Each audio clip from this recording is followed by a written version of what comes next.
Oh, it did. So yeah, make sure everything's good.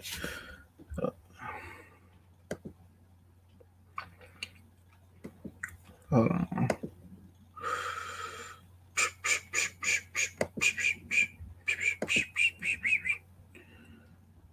Hold on. Make sure everything good. Scott Brown, what's going on? Make sure we all good. So, um, 1 second. Make sure we all good.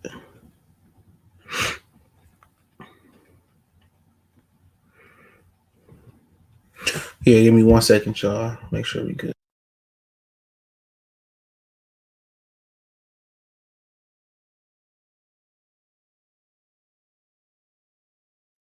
All right, man, we good. Appreciate everybody for checking in, man. Don't forget me on Facebook, Instagram, Twitter. Um, hit me up on those platforms for now. All those links in the description. If you got a video request, business, inquiry, sponsorship, whatever, hit me up on social media. Want to make a donation to the channel? Cash App, PayPal is in the description as usual. Best way to donate is to hit the thumbs up button and share the video. Emphasis on share the video. So make sure y'all share. Y'all see what we're gonna be talking about today. Gonna talk about Amir Khan saying that he favors Bud Crawford to beat Errol Spence, and Demetrius Andrade rebutting to Chris Mannix. Chris Mannix has been trying to push this Andrade and Charlo fight. They've been trying to push that fight, man. So, Kofi, salute. Anthony, Kenny. I would have been on much sooner, man. Fucking might piss me off, man. So I had to chill, calm down for a minute, man. Get tired of niggas. Glass Chinny Khan is right about Crawford whooping that ass. I mean, I could call Khan Glass Chinny, but Khan is more throwback other than he quit versus Crawford. Khan to get knocked out and come back. You know what I'm saying? That's one thing you can say about Khan. Mr. Childs, Omaha in the house. Jason, what's going on? So let me send these invites out, man. Motherfuckers want to hop on and talk that shit. I'll let them. But I don't know if they listened to the interview. It was short. It was on Fight Hype. So he said that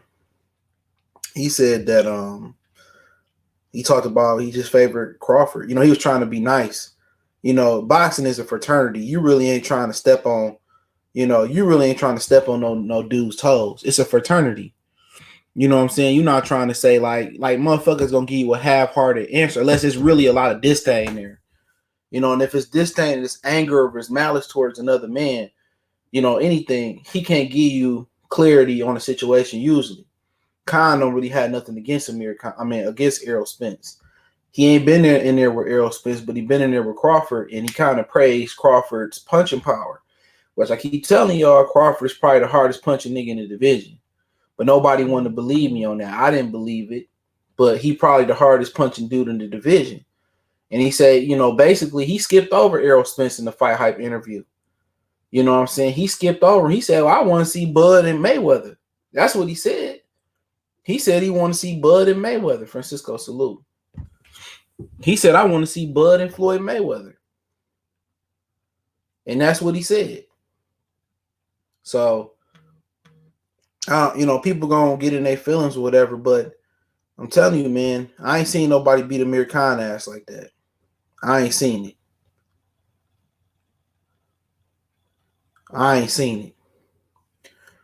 So I'm sending these invites out. So first come, first serve. I'm on my fourth one. So if you bullshitting about hopping in, you ain't gonna get in. Just telling you right now. If you bullshitting about getting in, if y'all want to go live, hit me up on social media. I'll send you niggas a link.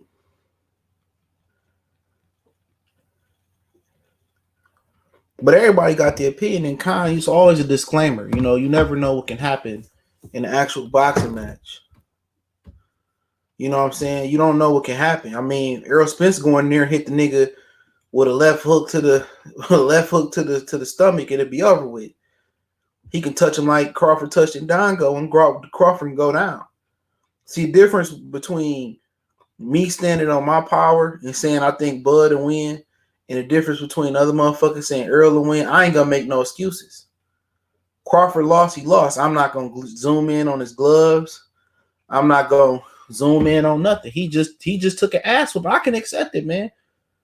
You know, some of these dudes don't know what it's like to lose. I done lost plenty enough in life. That shit don't mean shit. Dre, what's going on? Shit, bro. Just tapping in, man. Like, Tapping in. woke up, man. Some feathers, man. You said what? About to ruffle some feathers, man. These niggas out here butt hurt. Yeah, man. Amir Khan got his opinion like anybody else. Yeah, man. He actually been in the ring with the nigga. Yeah, man. People got to respect, somebody else's opinion.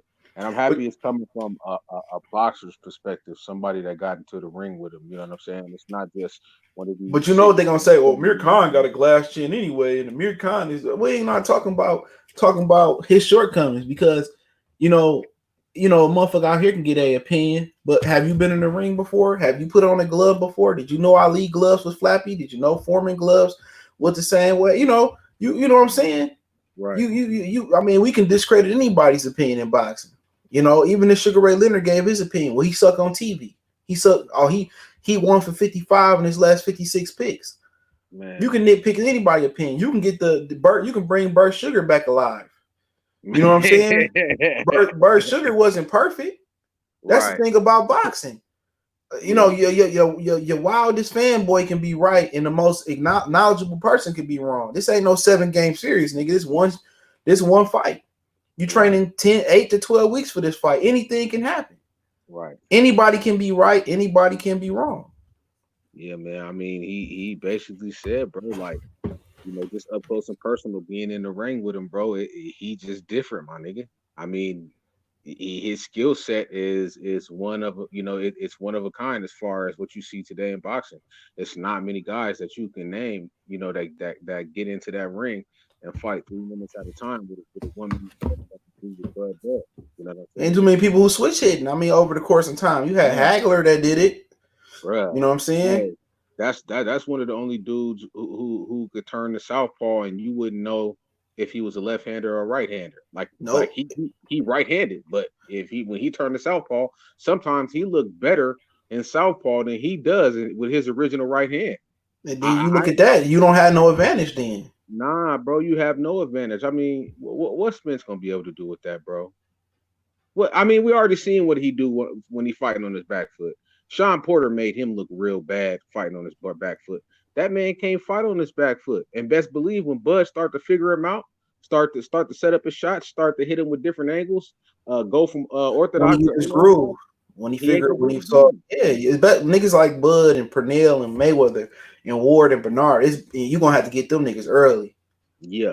I'll put some rounds in the bank early. But the thing about Bud is he can be a slow starter. He showed versus Amir Khan he can start off fast. Right.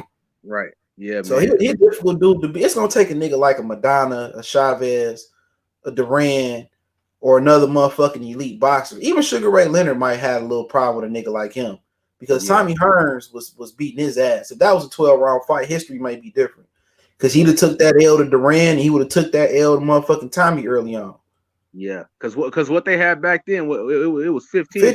15, yeah. I remember that fight. I clipped him in the 14th, 13th round. Yeah, he got clipped in the 14th, I believe. He the one that fucked up Sugar Ray Leonard. All right, but the difference with Sugar Ray, Crawford kind of remind me of Sugar Ray a little bit. When Sugar Ray couldn't outbox you, that motherfucker fight you. Right. He sat there and he fought. Say what you want to say. My favorite fight is when he lost to Duran because he fought that motherfucker. Right. He finally figured out that he wasn't going to be able to beat Duran with counter shots and trying to outthink him.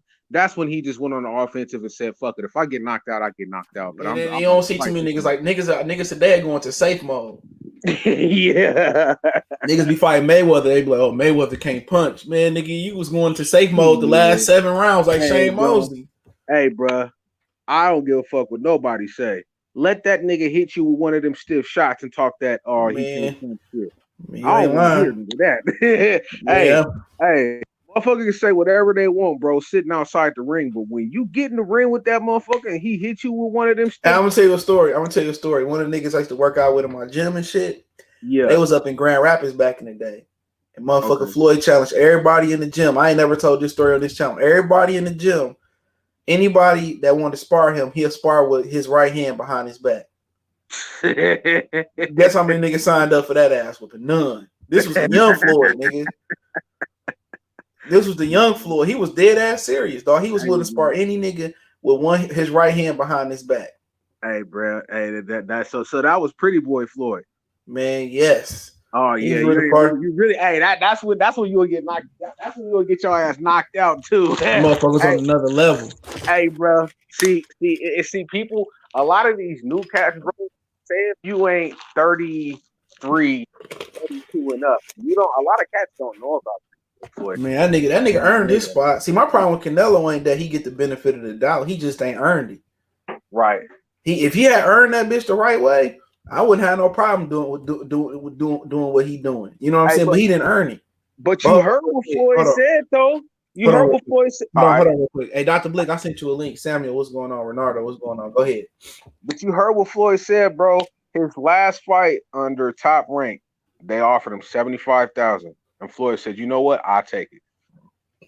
You know why? Because he was trying to build that legacy, bro. He didn't give a fuck about the money. He had the big picture at the end of the day, what the big picture was, bro. He didn't give a fuck about the money. It wasn't about the money. It was about, okay, give me what you gonna give me because I'm gonna make 10 times more than that. He had a mindset. He wasn't thinking about it, but Al Heyman did that. He got these niggas thinking about IRAs and 401ks and putting your money up. he got them niggas thinking money. That's a conflict of interest for Floyd right there. Right. You know what I'm saying? Yeah, but that's what Spence looking. That's what Spence looking at. When you go do something traumatic like that, man, what else you thinking about, man? Your money. Ain't nobody rushing back in the ring over no damn belts. Right. He rushing back in the ring because his overhead probably high. Bro, and people got to realize. Just imagine how much money he didn't have to get a new grill. He didn't have to get a surgery to fix up. Guess one thing you ain't pointing out though. Ain't no motherfucking medical insurance through boxing. Hell no. You paying that shit out your pocket. Shannon Sharp said he paid $35,000 for his medical insurance, bro, out his pocket. The NFL don't get lifetime benefits. It's funny. You could work 20 years, 30 years at the plant and get lifetime benefits, but you can't play in the NFL and get lifetime benefits. Yeah, man. I don't think they ever gonna. Hold on real quick. I sent it in the group chat, Dr. Blick. It's sad, but I don't think they ever gonna get. No, they got a bunch of pushovers, bro. Everybody living paycheck to paycheck. Man, that shit crazy, bro.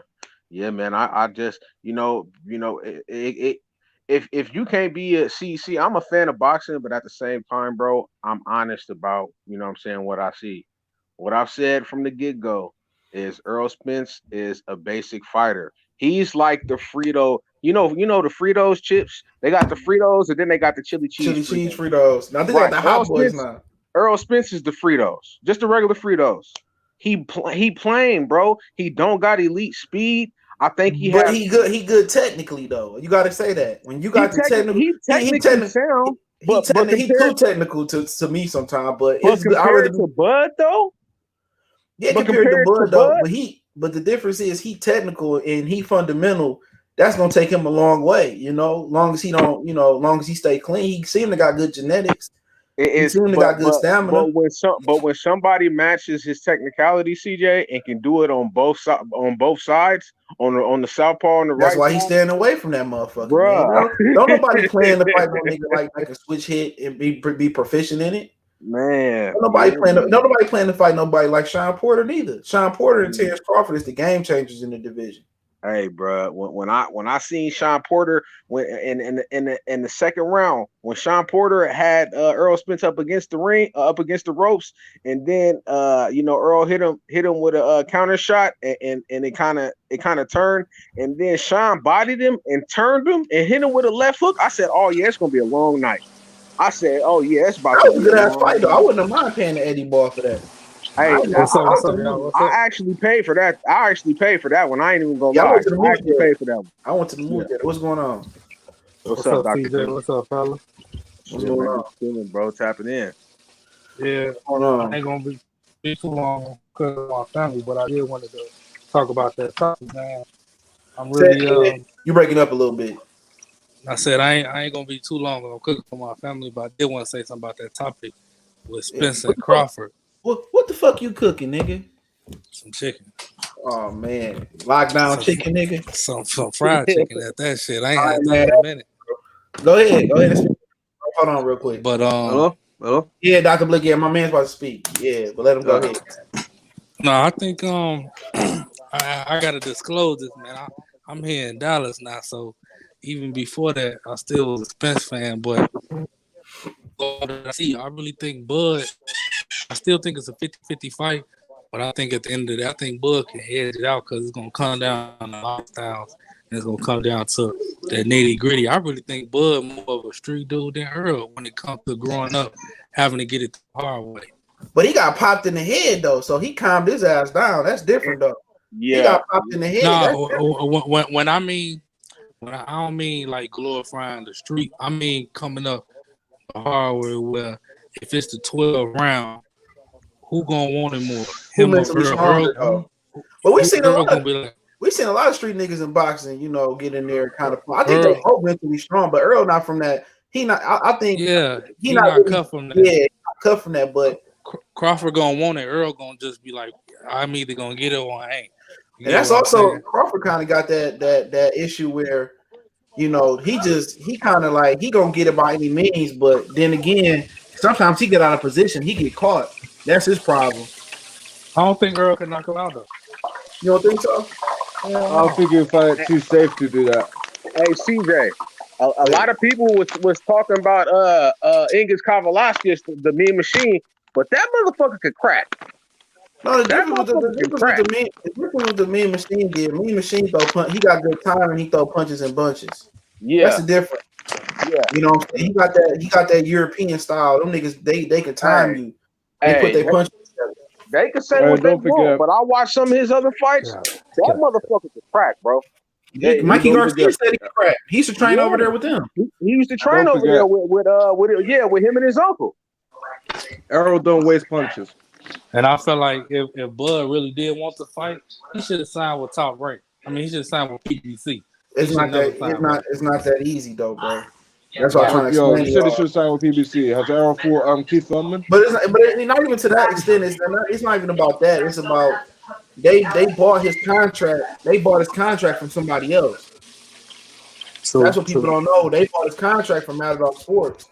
So, you know, if Al Heyman actually, you know, had a scouting team, they should have found Bud before Top Rank did and bought his contract. Same thing with Demetrius Andrade. Demetrius Andrade, another dude, man. People say, why you go to Eddie Hearn, man? Like, it's some other shit that his family be talking about behind the scenes and shit.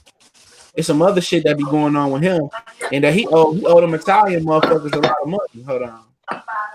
Yeah. He owed them Italian. But you gotta look at it from a fighter standpoint, bro.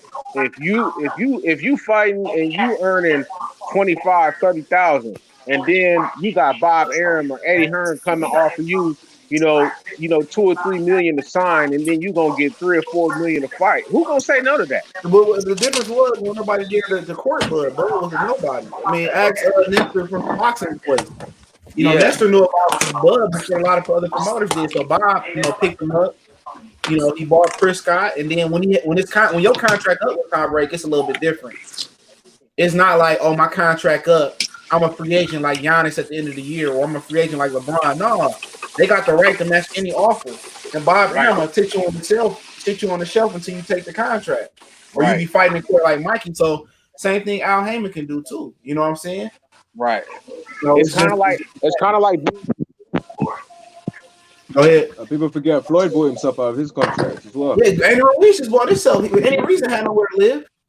Yeah, he was sleeping in his car and shit. He was there with Manny Robles. Yeah, man. Andy had. He did Manny Robles wrong, man. Yeah, he did Manny Robles wrong. Who did say with Manny Robles? You know what I'm saying? That guy was there when he had nothing, man. Yeah, he spent his last $250,000, you know, leaving Top Rank. You know, Mikey Garcia toughed it out. Yeah, they tried to put him in there with motherfucking Gamboa. He didn't want to fight Gamboa. They tried to put Brandon Rios in there with They tried to put Gamboa with Brandon Rios before he went left with 50. Ricky was a little. Mikey still missed out on 2 years though. I mean, he wasn't gonna fight Lomachenko. No way. That's the only fight that was there. Yeah, but I watched I You would have been watched Lomachenko, in my opinion. I watched the zone got something like it's kind of like a 24/7 where they showed him and Jesse Vargas. Hey, Mikey ain't doing bad for himself, bro. That motherfucker got some bread. He got like he a police officer. He went through the police academy already. bro, that motherfucker had a separate little house on his property where he got his Lambo, he got a Rari. I said, Dick, I ain't know He leased them bitches. He said he leased them bitches though. He did a video like 2 or 3 years ago. He leased them because he said that's the better way to go. He said you lease them and then you just take them back. You know, I'm gonna try to find that video. Yeah, bro. But I mean, on the zone one, he said, he was like, he pointed to the pointed to the Lambo, and he was like, "It's a special edition, something." And he said he went and got that right after he fought Errol, because you know he got a nice. He made $7 million fighting Jesse Vargas. Man. What's up, Let's be honest, man. People don't like Eddie Hearn, but Eddie Hearn pays his fight as well. Hey, I don't paying them niggas well. Shit, Eddie Hearn doing a lot for Demetrius Andrade, bro. Yeah, I'm not going to it because that's his personal business and shit. But y'all be surprised how many niggas family members. Hold on, somebody else. You'll be surprised how many niggas family members leak some shit out. You know what I'm saying? that's sad. Yeah, Eddie, you know what they do? That's how we found out that Devin Haney was getting froze out. Eddie Hearn couldn't get no fights nowhere. They couldn't even get him a fight over there in San Francisco. Why was he getting frozen out? Wait, what? Yo, CJ, what's happened with Devin Haney and Fortuna thing? Because he's saying that I just want to fight Fortuna. I'm willing to fight my mandatory. Man, he trying not to look bad, nigga. He said that shit 2 or 3 months. It's a wrap. Him and Chickle Noodle Soup Luke Campbell. He need to move up. Because I see people saying that WBC are doing Devin Haney wrong and all that stuff. No, I mean shit. If you apply to be champion in recess, or they strip you. He applied for that shit. I mean, what else do we got to prove? He not gonna fight Lomachenko. Him and Teofimo Lopez can be pay-per-view at 140. So I don't get it. Yeah, Devin for you guys. Not for me. Devin got a nice size.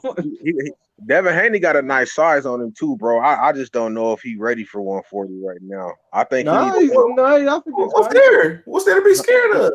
Yeah, that's what I'm saying. I'm not saying be scared, but I'm talking about if you're gonna be taking fights with the likes of dudes who lanky and got some size on them like Maurice Hooker or Regis Prograis. He ain't ready. He ain't ready for them dudes, bro. I think he is. I think he break them both down. I think to be honest, man, Mauricio Hooker ain't that good, man. Yeah, I don't know how to use his reach. Progress too small, bro. He might if he cracked that. You know, Mauricio Hooker has an 8-inch reach. 8-inch reach. Yeah, that's a big ass. Maurice Hooker just a good athlete. He trained. He come to fight. He ain't shit. Damn, that nigga just came in like, man, he ain't shit. He's straight. To be honest, man, they support all the other Texas fighters. They don't support Hooker, man. Because Hooker don't really. I'm a Texas guy. I don't even support Hooker. Shit. There you go. Yeah, I mean, I'm here in Texas. Hooker just not somebody that put himself out. But you know what? Hey, they won't support Maurice Hooker, but they'll support the nigga who be all in the club dancing with other men. Who get on high speed Texas and wreck their car? But to be honest, don't get it, bro. Hold on, but to be honest, Errol's been suspect, nigga. He the most talented nigga out of all of them, though. That is true. Maybe except Errol Spence is the most talented. Nigga, I think Jermall Charlo is the best in Texas. I said, but besides him, I think him with Ronnie Shields is better than Errol Spence. I think Jermall dog walk Earl Spence, but Earl don't want none of that 154, 160 smoke though. He gonna be a sucker. Can I fuck up this subject real quick? Go ahead. Go for it. What about John Jones? God it! What's up with that nigga? Boxing. We ain't talking about MMA. And Errol Spence will never be great like John Jones. Hold on. Go ahead. Man, I cover it all. So this is the thing. Did the title say John Jones or did it say Earl? Let him go, Dre. Let him go. Let him speak. Let him go. Now, the crazy thing is, this guy's the greatest MMA fighter ever, the greatest talent ever. but he has a propensity for going to jail. I just want to know y'all thoughts on that. Why does this nigga keep fucking up? Hey man, we talking about Errol Spence. I ain't got no thoughts on it. I ain't got no thoughts on it. Hey, cool. You talking about Errol Spence at UFC? I'm talking about. I'm talking about boxing, bro. Hey, see this CJ Goodfellas Sports, right? And his topic was Errol Spence and Bud Crawford. It didn't have shit to do with John Jones. It's cool, bro. It's cool. You know, it's cool. Like if you want to speak on John Jones, I ain't got no problem. Hey, listen, I didn't mean to be. I wasn't trying to be rude to you, brother. But no, hold on. Let me. I'm not trying to take over CJ's show or anything like that. I just asked a question just to kind of dive in. So yeah, you speak boxing. That's great.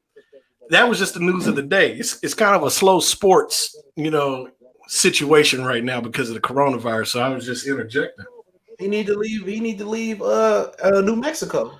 It seemed like them New Mexico police got something out for it. No, it ain't just that, man. New Mexico is lit, bro. Like that shit, like it's really go down. It's for party time. You know what I'm saying? It's kind of like his equation of being that's his new home. So when you're new home, you think you get all the perks and shit. I just think it's time for him to move. I think he need to move in with Chandler or Arthur. You know what I'm saying? Yeah, he need to go to Arizona or somewhere. But shit, Arizona ain't no better. Arizona is a party town too. Brother, I think he should go with his brother in the off season and just have him look out for him or some shit. But all that talent, man, it just don't make no sense. This nigga should be huh? No, I was just gonna say some athletes just have habits that they can't bring themselves to get rid of. True. Like you got Adrian Broner always getting arrested.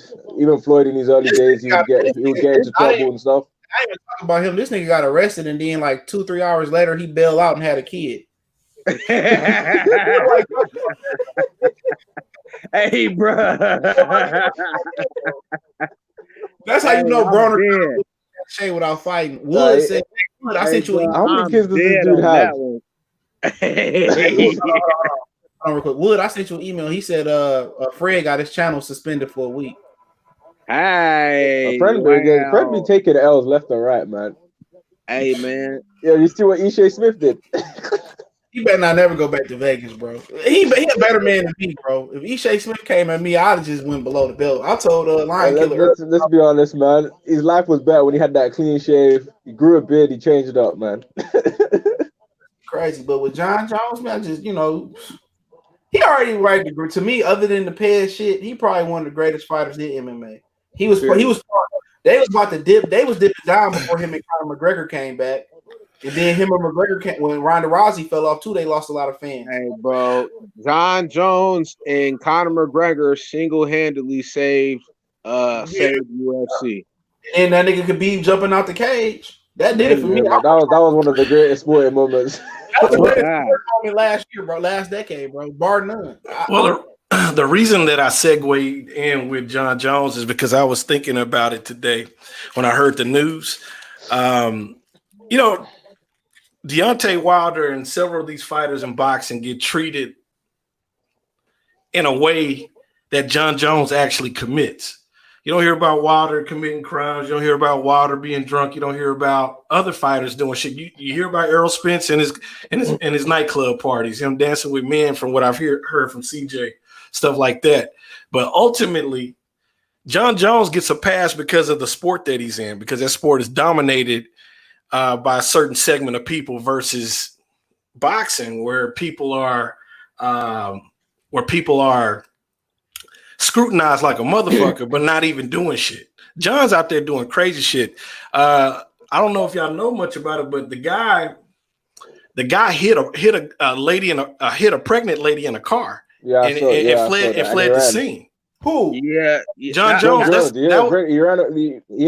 wasn't that, but that and wasn't. They came back for cash and then ran away again. That wasn't this situation though. This situation, John Jones was actually by his property and he was shooting his gun. He was actually by his property and he was shooting his guns. And when they came up on the scene, he had a bottle of alcohol in his vehicle. So I don't really think that's too. I mean, it ain't shit to do. You out close to your property. You in the fucking desert. You shooting your gun and you got a bottle with you. I ain't see nothing wrong with that. But you're John Jones. That's the problem. To be fair, he's got a track record as well, man. That's what I'm saying. He already got a track record. So You know, they probably didn't take that. Strike being black too in Albuquerque. So oh yes, sir.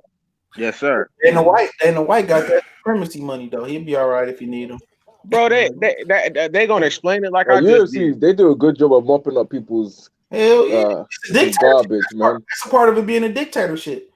They know why you scratch his back, he scratch your back. He got bro. They got videos of Conor McGregor slapping senior citizens in the bar and did nothing happen to him. Imagine Floyd Mayweather walked in that motherfucker and cracked the old man like, man, drink this 1738, nigga. Bow, you don't want it.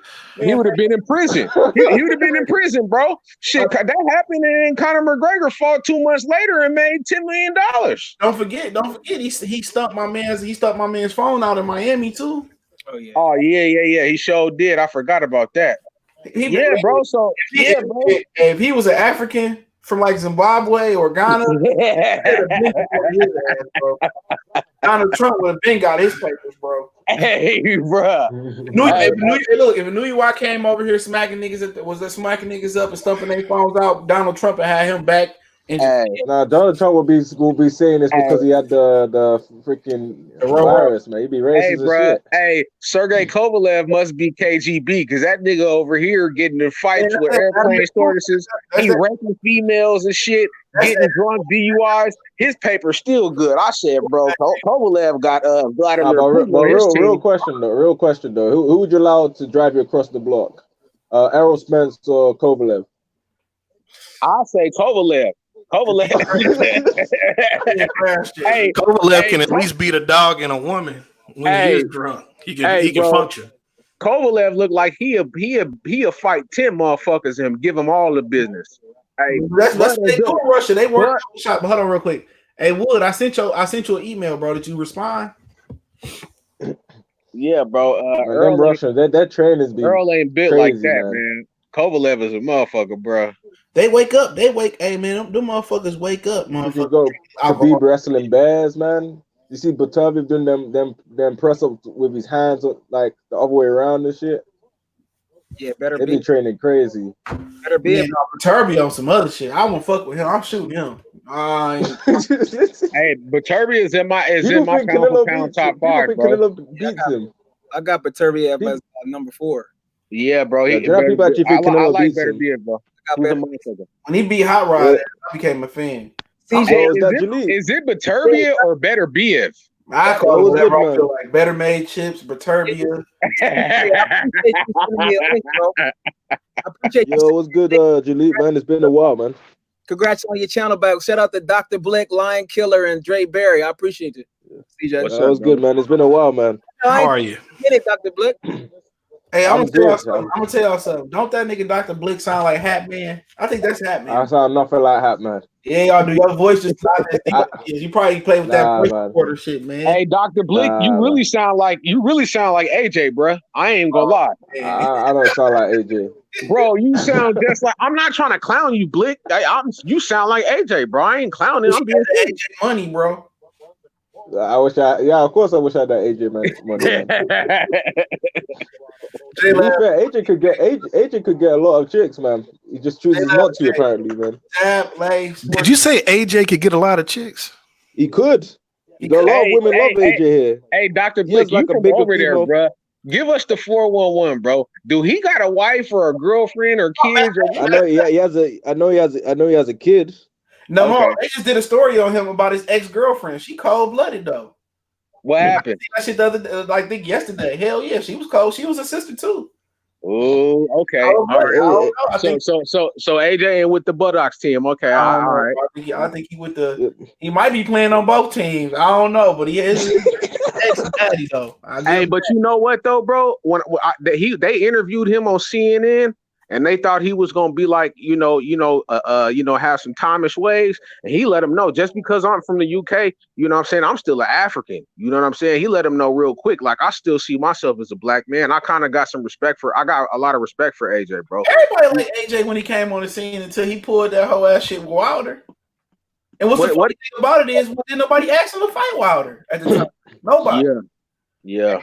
All these. Nah, but what's this, CJ? AJ got a bigger female following than a male following in the UK.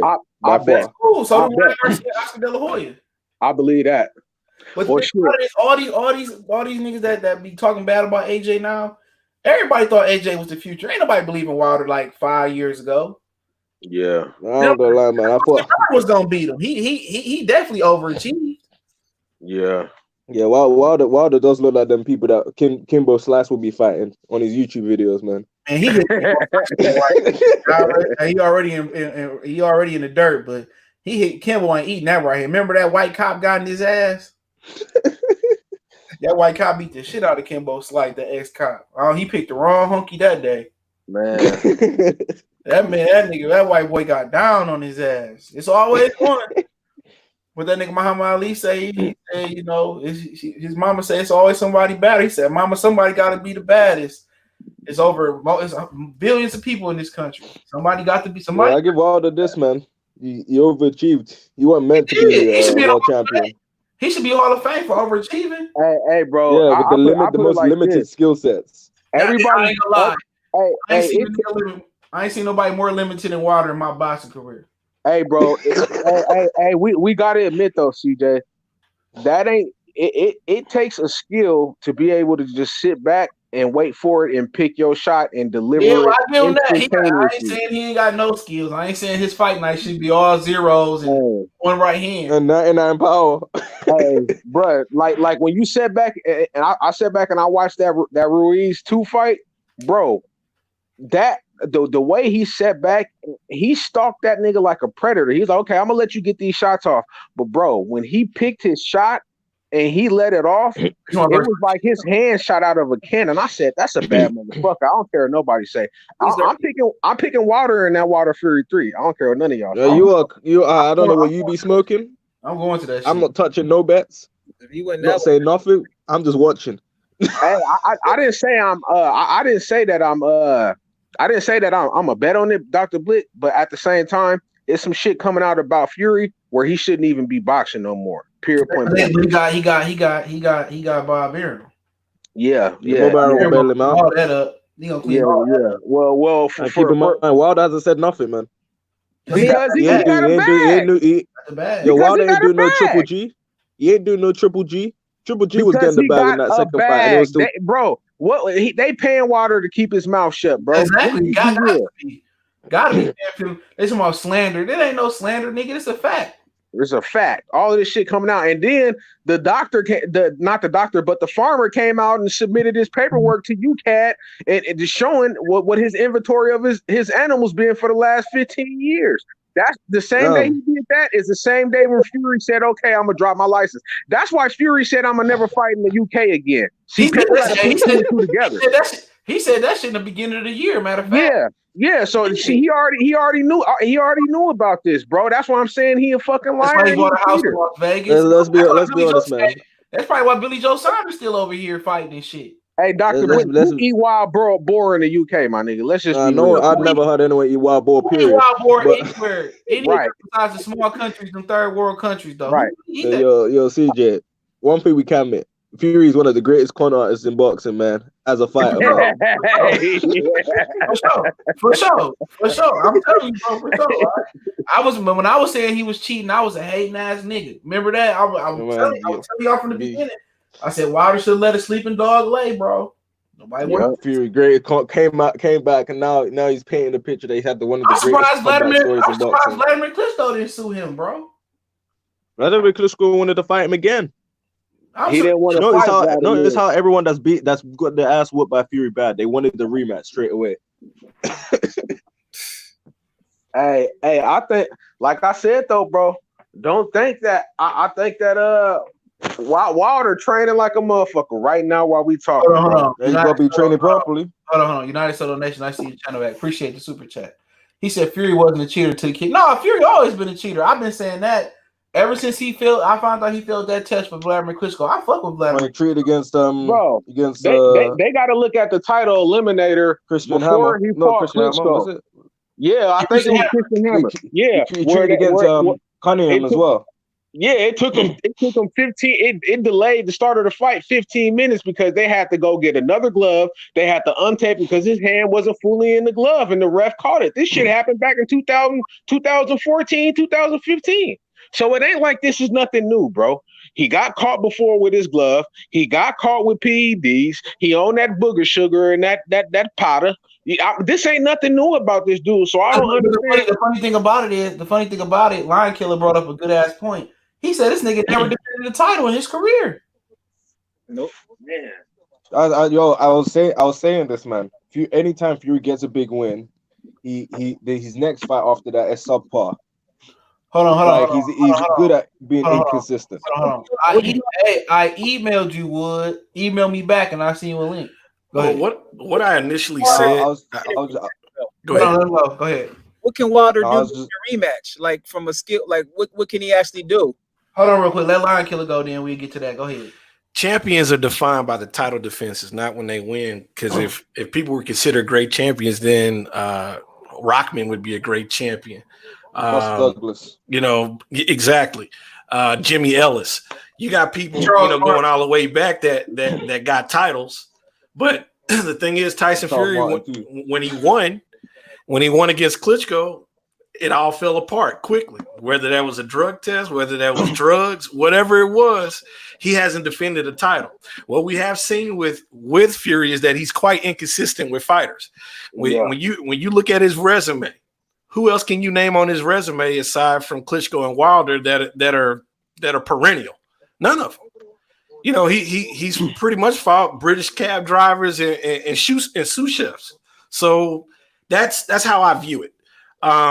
If Tyson Fury can string together 5 or 10 title defenses, then this is a different conversation. I can't consider the guy great. He's talented, and whether he's a cheater or not, he has the ability to box one way or the other. But I need to see title defenses in order to grade this guy, and this is how I see it. That's a good point. I was gonna say that like following Fury for a while, anytime he gets a big win, Derek Chisora, Christian Hammer, he always balloons up in weight. He always has a subpar performance. He always fights better when he's underrated, when no one believes in him. When he's the favorite, he doesn't do well. That's when you get them Arthur Wallen performances, and then you got the freaking what's that other dude they fought? Pianetta, those people type of performances. Because if you look at it, he fights good opposition, then he fights someone that's not even ranked. That's not even in the top 50. I hope I'm saying his name. Jalik. I'm sorry, I'm fucking your name up. What you were saying? Jalik, my bad. I'm calling this nigga Jalik. Yeah. I said, what can Wilder do to win the rematch though? What y'all think he can do to actually win? Learn the fundamentals. That's as much he can do in the time he got. Just get as much fundamental time. He needs to dig Emmanuel Stewart out the ground. Shit. I think he'll get George Foreman in his camp can help him. I think having George Foreman and somebody like Lennox Lewis or Antonio Tarver, George Foreman teach him how to do that double arm cover up. Teach him how to turn Tyson Fury, get into his chest and turn. As far as changing his defense, it's too late for that shit. Well, it's not enough time.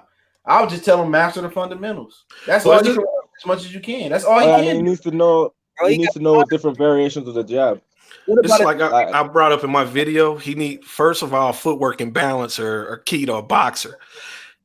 Wilder has horrible balance. He throws punches. He can throw himself completely to the ground just by his momentum. And you got to have a proper stance first and foremost. You got to be able to move on the canvas first and foremost to even lay proper punches. Hey, y'all, yeah, you good, bro. If Wilder's set the right way, he can deliver hell with a jab. But you have to always be in a proper position in any type of contact sport. His base too wide for me. Before I let Wood go on, you ever notice how Tyson Fury was every time he would get back and bounce on his toes and reset? Wilder was just flat footed the whole 2 fights. Wilder didn't know how to get on his toes. Go ahead, Wood. Yeah, but I was listening to all this shit, but before he beat Uchi, when he beat Uchi Wally, I didn't hear nothing about no boar meat. I didn't hear shit about that before he beat the other all these other guys, I didn't hear anything. As soon as he kicked, I can't speak for no. hey, hold on real quick before you can. I can't speak for them niggas, but I've been saying this shit Yeah. since I'm talking about this whole big thing now. I'm saying you might have said something one day or so, and then that was it. But I'm just saying, I ain't hear nothing about none of this shit. Now this a nationwide thing because he beat Wilder. Now it's not because he beat Wilder. Hey, Wood, this is keep what in mind happened, bro. the farmer came out. The farmer was supposed to. I'm online every day. I'm telling you, I didn't hear any shit about it. No, this is what happened. Wood, the farmer was supposed to receive the money by a certain date, and when he seen this motherfucker get 25 million to fight Wilder, and then he won them belts, that motherfucker said, "Oh no, this motherfucker ain't got about to get come on, man.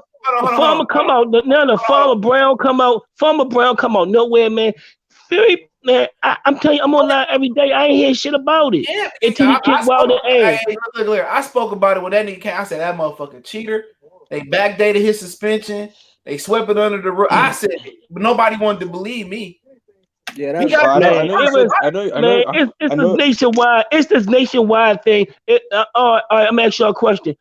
Suppose Wilder would have won. Would this shit still been going on? All this shit would been going on. Wilder would have won. Still would have wanted his money. You motherfucking right, it would have happened. That man still was going to want his If Wilder would have won, we wouldn't be here. If Wilder would have won, we wouldn't be here. Shit about no fucking farmer.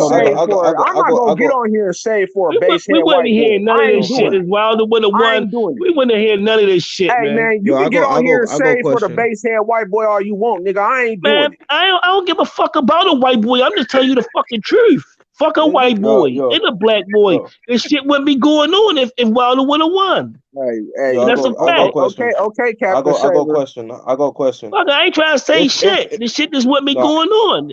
If Wilder would have won, it wouldn't have been going on. It wasn't going on when they draw it. What happened when they draw it? What happened when they draw it? What happened when they draw it? What happened when they draw it? Nothing. Guess what? The guy, if you look back to before Wilder fought Fury the second time, a dude came out saying that Fury was tampering with the gloves. Yeah. I remember CJ made a video beforehand. And on top of that, why would he drop his life? What happened when they draw it? What happened when they draw it? When Wilder he came out. He came out before the But where did it go at? But where did it go at? Did we see 1,000 videos? Did we see thousands and thousands of videos? No, we ain't see shit. The whole thing about it is you can't get mad for niggas supporting Wilder because I ain't getting mad. Hold on. If you put the shoe on the other foot and all these Tyson Fury, then he couldn't buy a fan when he beat Klitschko. Let's keep it real. He couldn't buy a fan. Couldn't buy one. All of a sudden, he fight Wilder and he got this newfound fan base. Exactly. Now, if Wilder was a nigga with the glove like that shit on, this should be an epidemic. It wouldn't be talking about no coronavirus. Oh. Exactly. So I don't give a Exactly. Personally, knuckle in, knuckle out. Wilder still got knocked out. Don't matter. When they draw, I ain't hear shit. I ain't hear shit when Wilder and Fury draw. I ain't hear shit. I saw the guy still came out and said the glove. Fury was messing with the gloves. We come on one video. One nigga made a video talking about some shit in sparring, and that was it. He lost the first fight anyway. In my eyes, I wasn't capping for no. I just call it how I see. He lost the first fight too. Did he not? I don't care who won the first fight. I'm saying I don't care who won the first fight. I'm talking about I ain't see all this cheating shit. The thing about it is they swept it under the rug, bro. It's articles going back before he fought Klitschko. So you saying as Wilder would have won, they would swap it under the rug again. It's articles going back all the way until 2016 about this shit, bro. He was just swept under the rug and they backdated his suspension. What don't your dumb ass understand? Boxing is wild. What's your dumb ass? What the fuck you mean with my dumb ass don't mean? What your dumb ass don't mean? Who the fuck is a dumb ass? You a fucking dumb ass. 25 times. You just saying that shit because the nigga that you didn't like didn't win. That's all the fuck this shit is about. Be honest. I got a question. The fuck you mean, dumbass? Wood. I got a question. Is Fury guilty? I don't know who the fuck guilty, man. I don't know who the fuck guilty. This shit seems like a bunch of bitch shit to me, man. See, like a bunch of bitch shit. Nigga that you didn't like when. Nigga that you didn't like when you crying. I'm gonna speak in his language, right? Tank fight Lomachenko, right? Lomachenko playing with his gloves. I mean, we can just say steroids. It come out. Lomachenko, what the fuck you talking about my language, man? Tank fight Lomachenko. It come out that Lomachenko cheated. He juiced. So how would you feel as a Tank fan? Would you feel cheated? Just saying from your perspective. Man, look. Would you let them white people sweep it under the rug? You from Baltimore, nigga. Oh, it's that's what it's all about now, man. It's just seem crazy as shit, man. I never seen no shit like this. Me personally, I'm not gonna cry over this shit. He lost. I never seen no shit like this. I never seen it like this in boxing, man. But you gotta admire niggas sticking together though. Yeah, I love it. You'll see. That's all I got. Hey, look,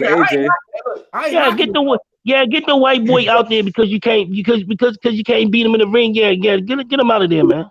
Yeah, that's good. No.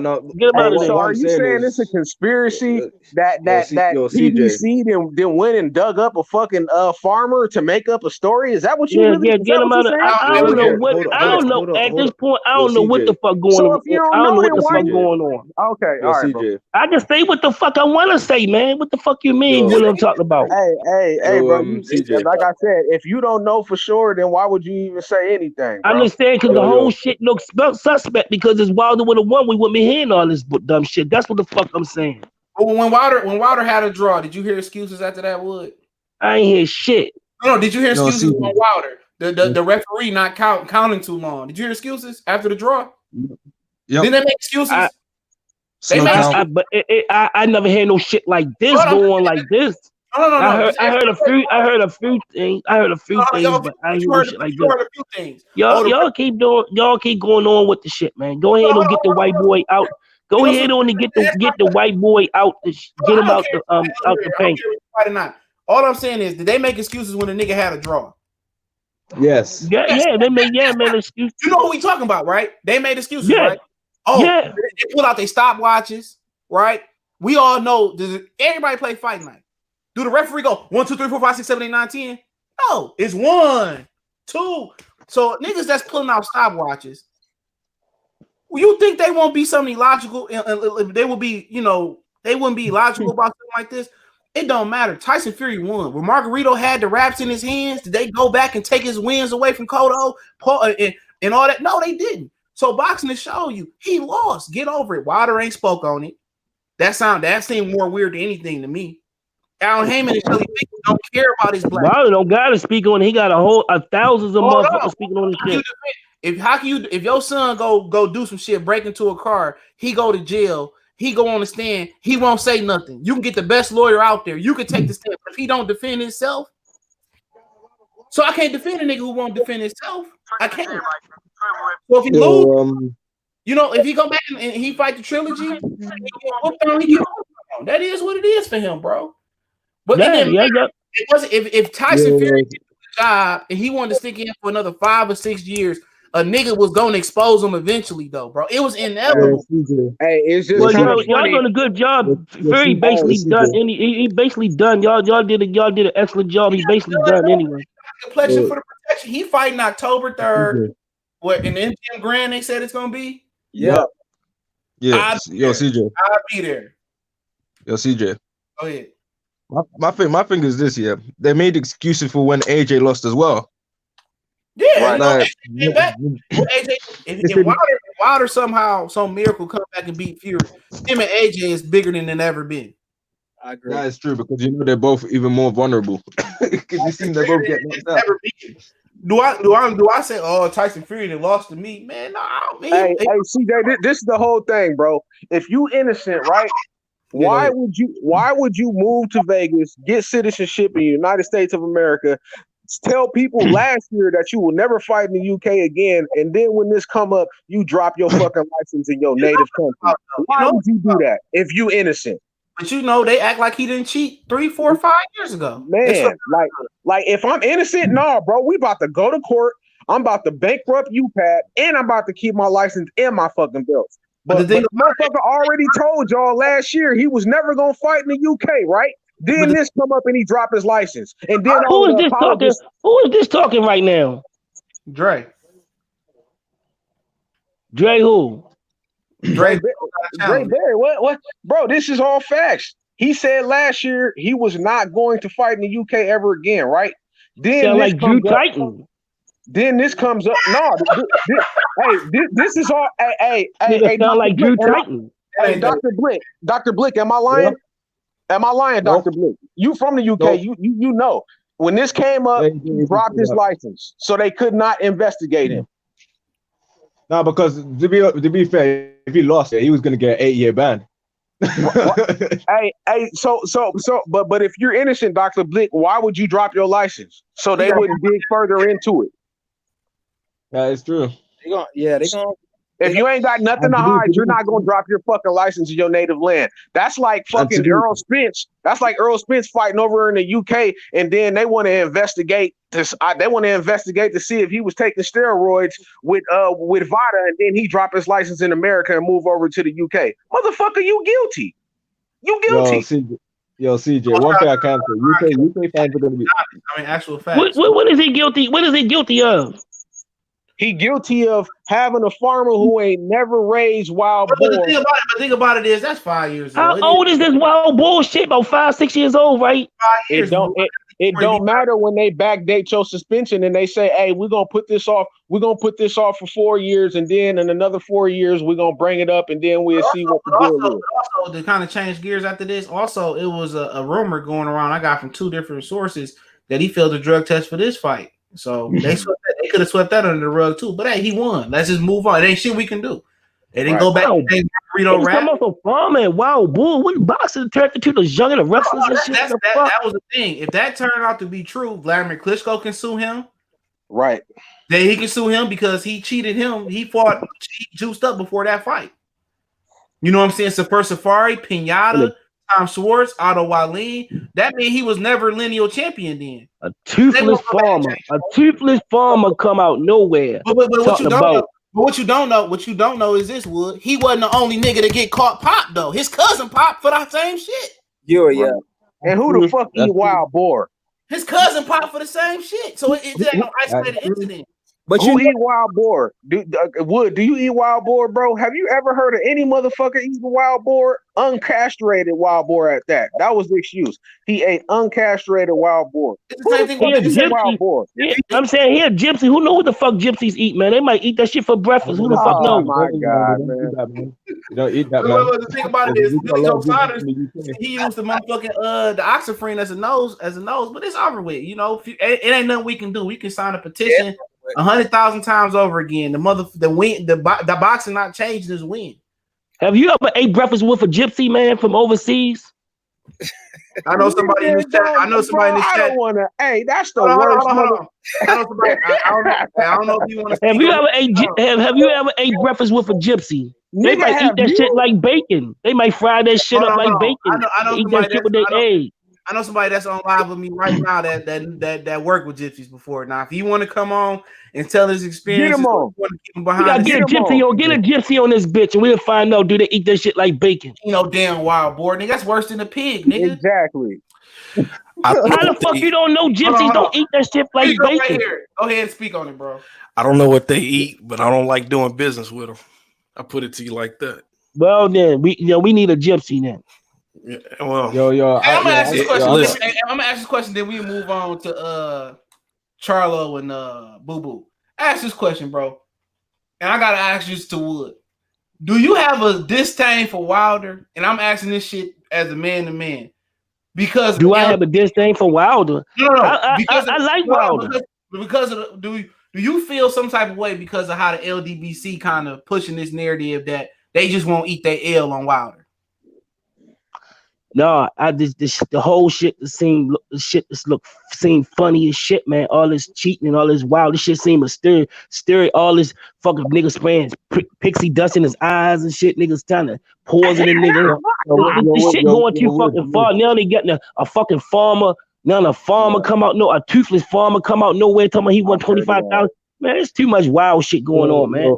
Too many dumbass excuses. You know, this is what I've been saying. This is what I've been saying on videos, and I've said it to CJ. If they didn't catch the glove thing before the fight or during the fight, it's irrelevant. For me, it's just a no win. I can point to a whole bunch of fights where people gloves bent or they look loose. At the end of the day, if they didn't catch it, they're not gonna do shit. They're not gonna do shit about it. Period. You try to fight with a glove. So you try to fight with a glove halfway on any fucking way and hit a nigga like Wilder. You gonna break your fucking hands anyway. What I'm saying is, you can point to fights where Muhammad Ali was in it. You can point to fights Foreman was in, and you can see gloves that were stretched. Although the gloves were different, it's still the same principle. The thing is, this is what I look at. At the end of the day, people don't catch it. It doesn't matter. Nassim Richardson caught fucking Margarito casting his wraps. Okay, they caught that before the fight. They made him change wraps. The motherfucker went in there and looked crazy because he knew he didn't have any power, and he commenced to get his ass beat. So it really stands on the corner, the trainer, his assistant to catch shit like that. If there's an issue, they have the opportunity to catch the gloves. They have the opportunity to catch the wraps. Nothing's going to change in between them because once it's go, it's go. And then you look at a nigga like Tony Harrison. He go back and watch his fight and see some inconsistency with the water bottle. Mm-hmm. Did motherfucking Wilder go back and watch the fight and catch the floppy gloves? No.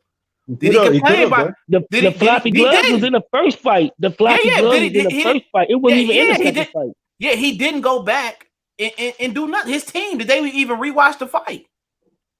That's on his team. Why not watch him wrap his hands? So we moving on from it, bro. We moving on from it, man. Let's talk about Demetrius Andrade. As you know, Chris Mannix, whatever reason, Chris Mannix, he pushing this Charlo and Andrade fight bigger than anybody. Charlo don't want the smoke, bro. He already said. I'm supposed to say that, but you're pro boo boo. Charlo don't want it, man. Him and Ronnie Shields don't want it. They don't think they can win. So, I mean, did y'all see him fight Austin Trout? Hey, you can put your avatar on, Wood. I'm trying to see. I was doing something right now. I was looking for something. One thing you gotta know about Jalid, man. Jalid is a pro boo boo. Nah, but this is the truth though. I'm not saying you're wrong. You're right. How many fades has Charlo? Charlo could have had. He could have had boo boo, right? That didn't. No. I'm not disagreeing. I'm just saying he's pro boo boo. That ain't Jalid talking though. But go ahead. Oh no, Jalid's pro boo boo. But even if he do support Andrade, this is the thing. Andrade been calling out Charlo since 2016, right? Charlo just in the last 2 months, Charlo didn't have the opportunity to fight Boo Boo, and he didn't have the opportunity to fight Canelo.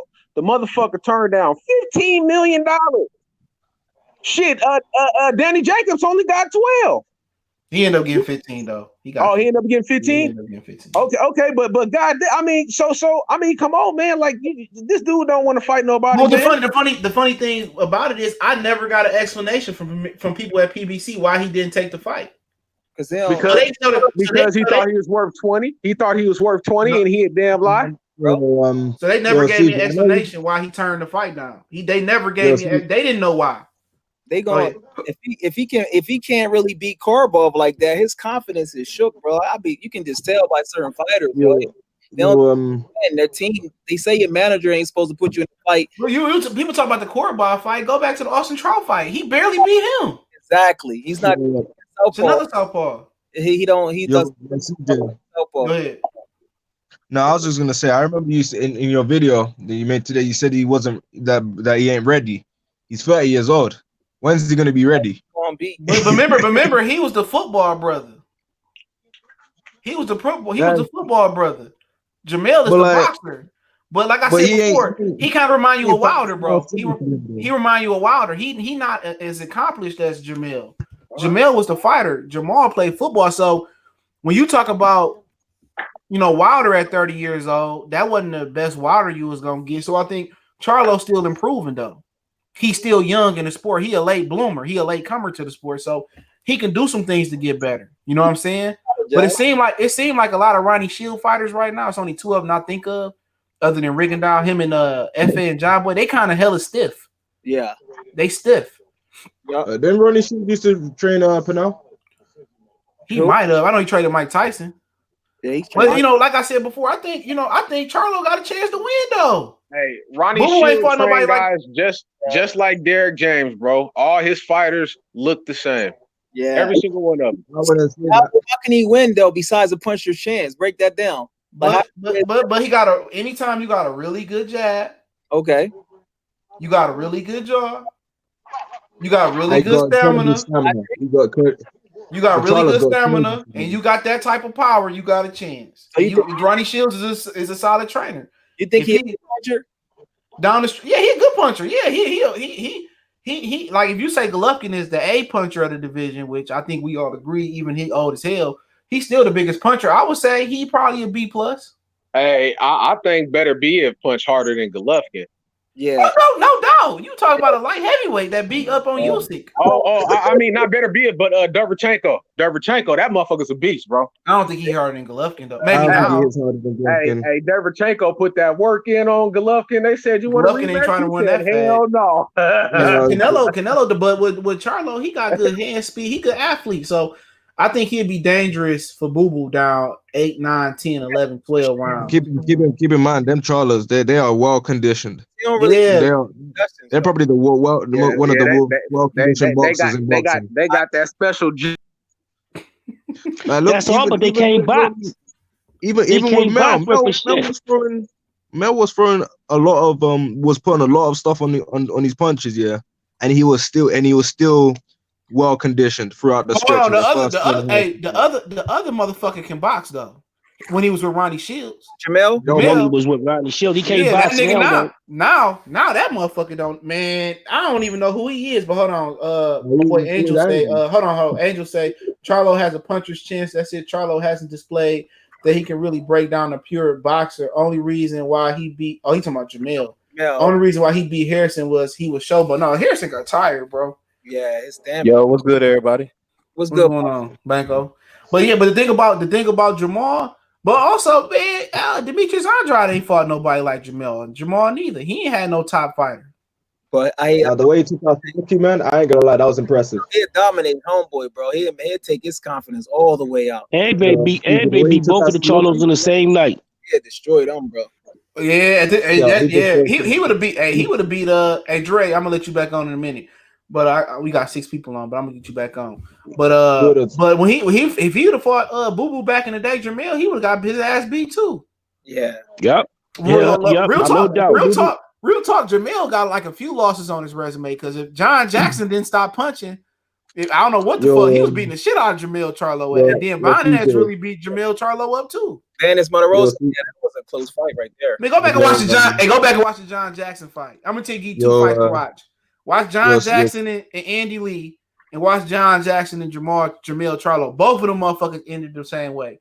I don't know what's wrong with Julian Jackson's son, because he was beating the shit out of Andy Lee too. Andy Lee dropped down 6 pounds to fight him. Andy Lee knocked his ass out cold. I'll never forget them 2 fights. Yo, CJ, I think Boo Boo's more dangerous now because he's active. This is probably the most active he's ever been. He got Eddie Hunt. He got to pay them Italians back, or the Italians gonna have him and Eddie Hearn head on a fucking platter with duck sauce on top, and he ain't got no choice. Them motherfucking mob niggas ain't playing with him. And the way he's disposed of Saluki, man, and Danny Jacobs completely. Some people Danny Jacobs lost that fight. I don't care what nobody say, man. Okay.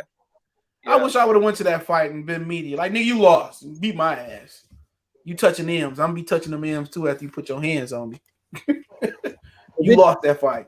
Me and Angel Blick and Corey Lee was on live. Remember that night? Yep. When they were trying to recruit Corey Lee and turn him to the dark side. Wasn't I on that one? Yeah. We all was on that one. Yeah, we were all.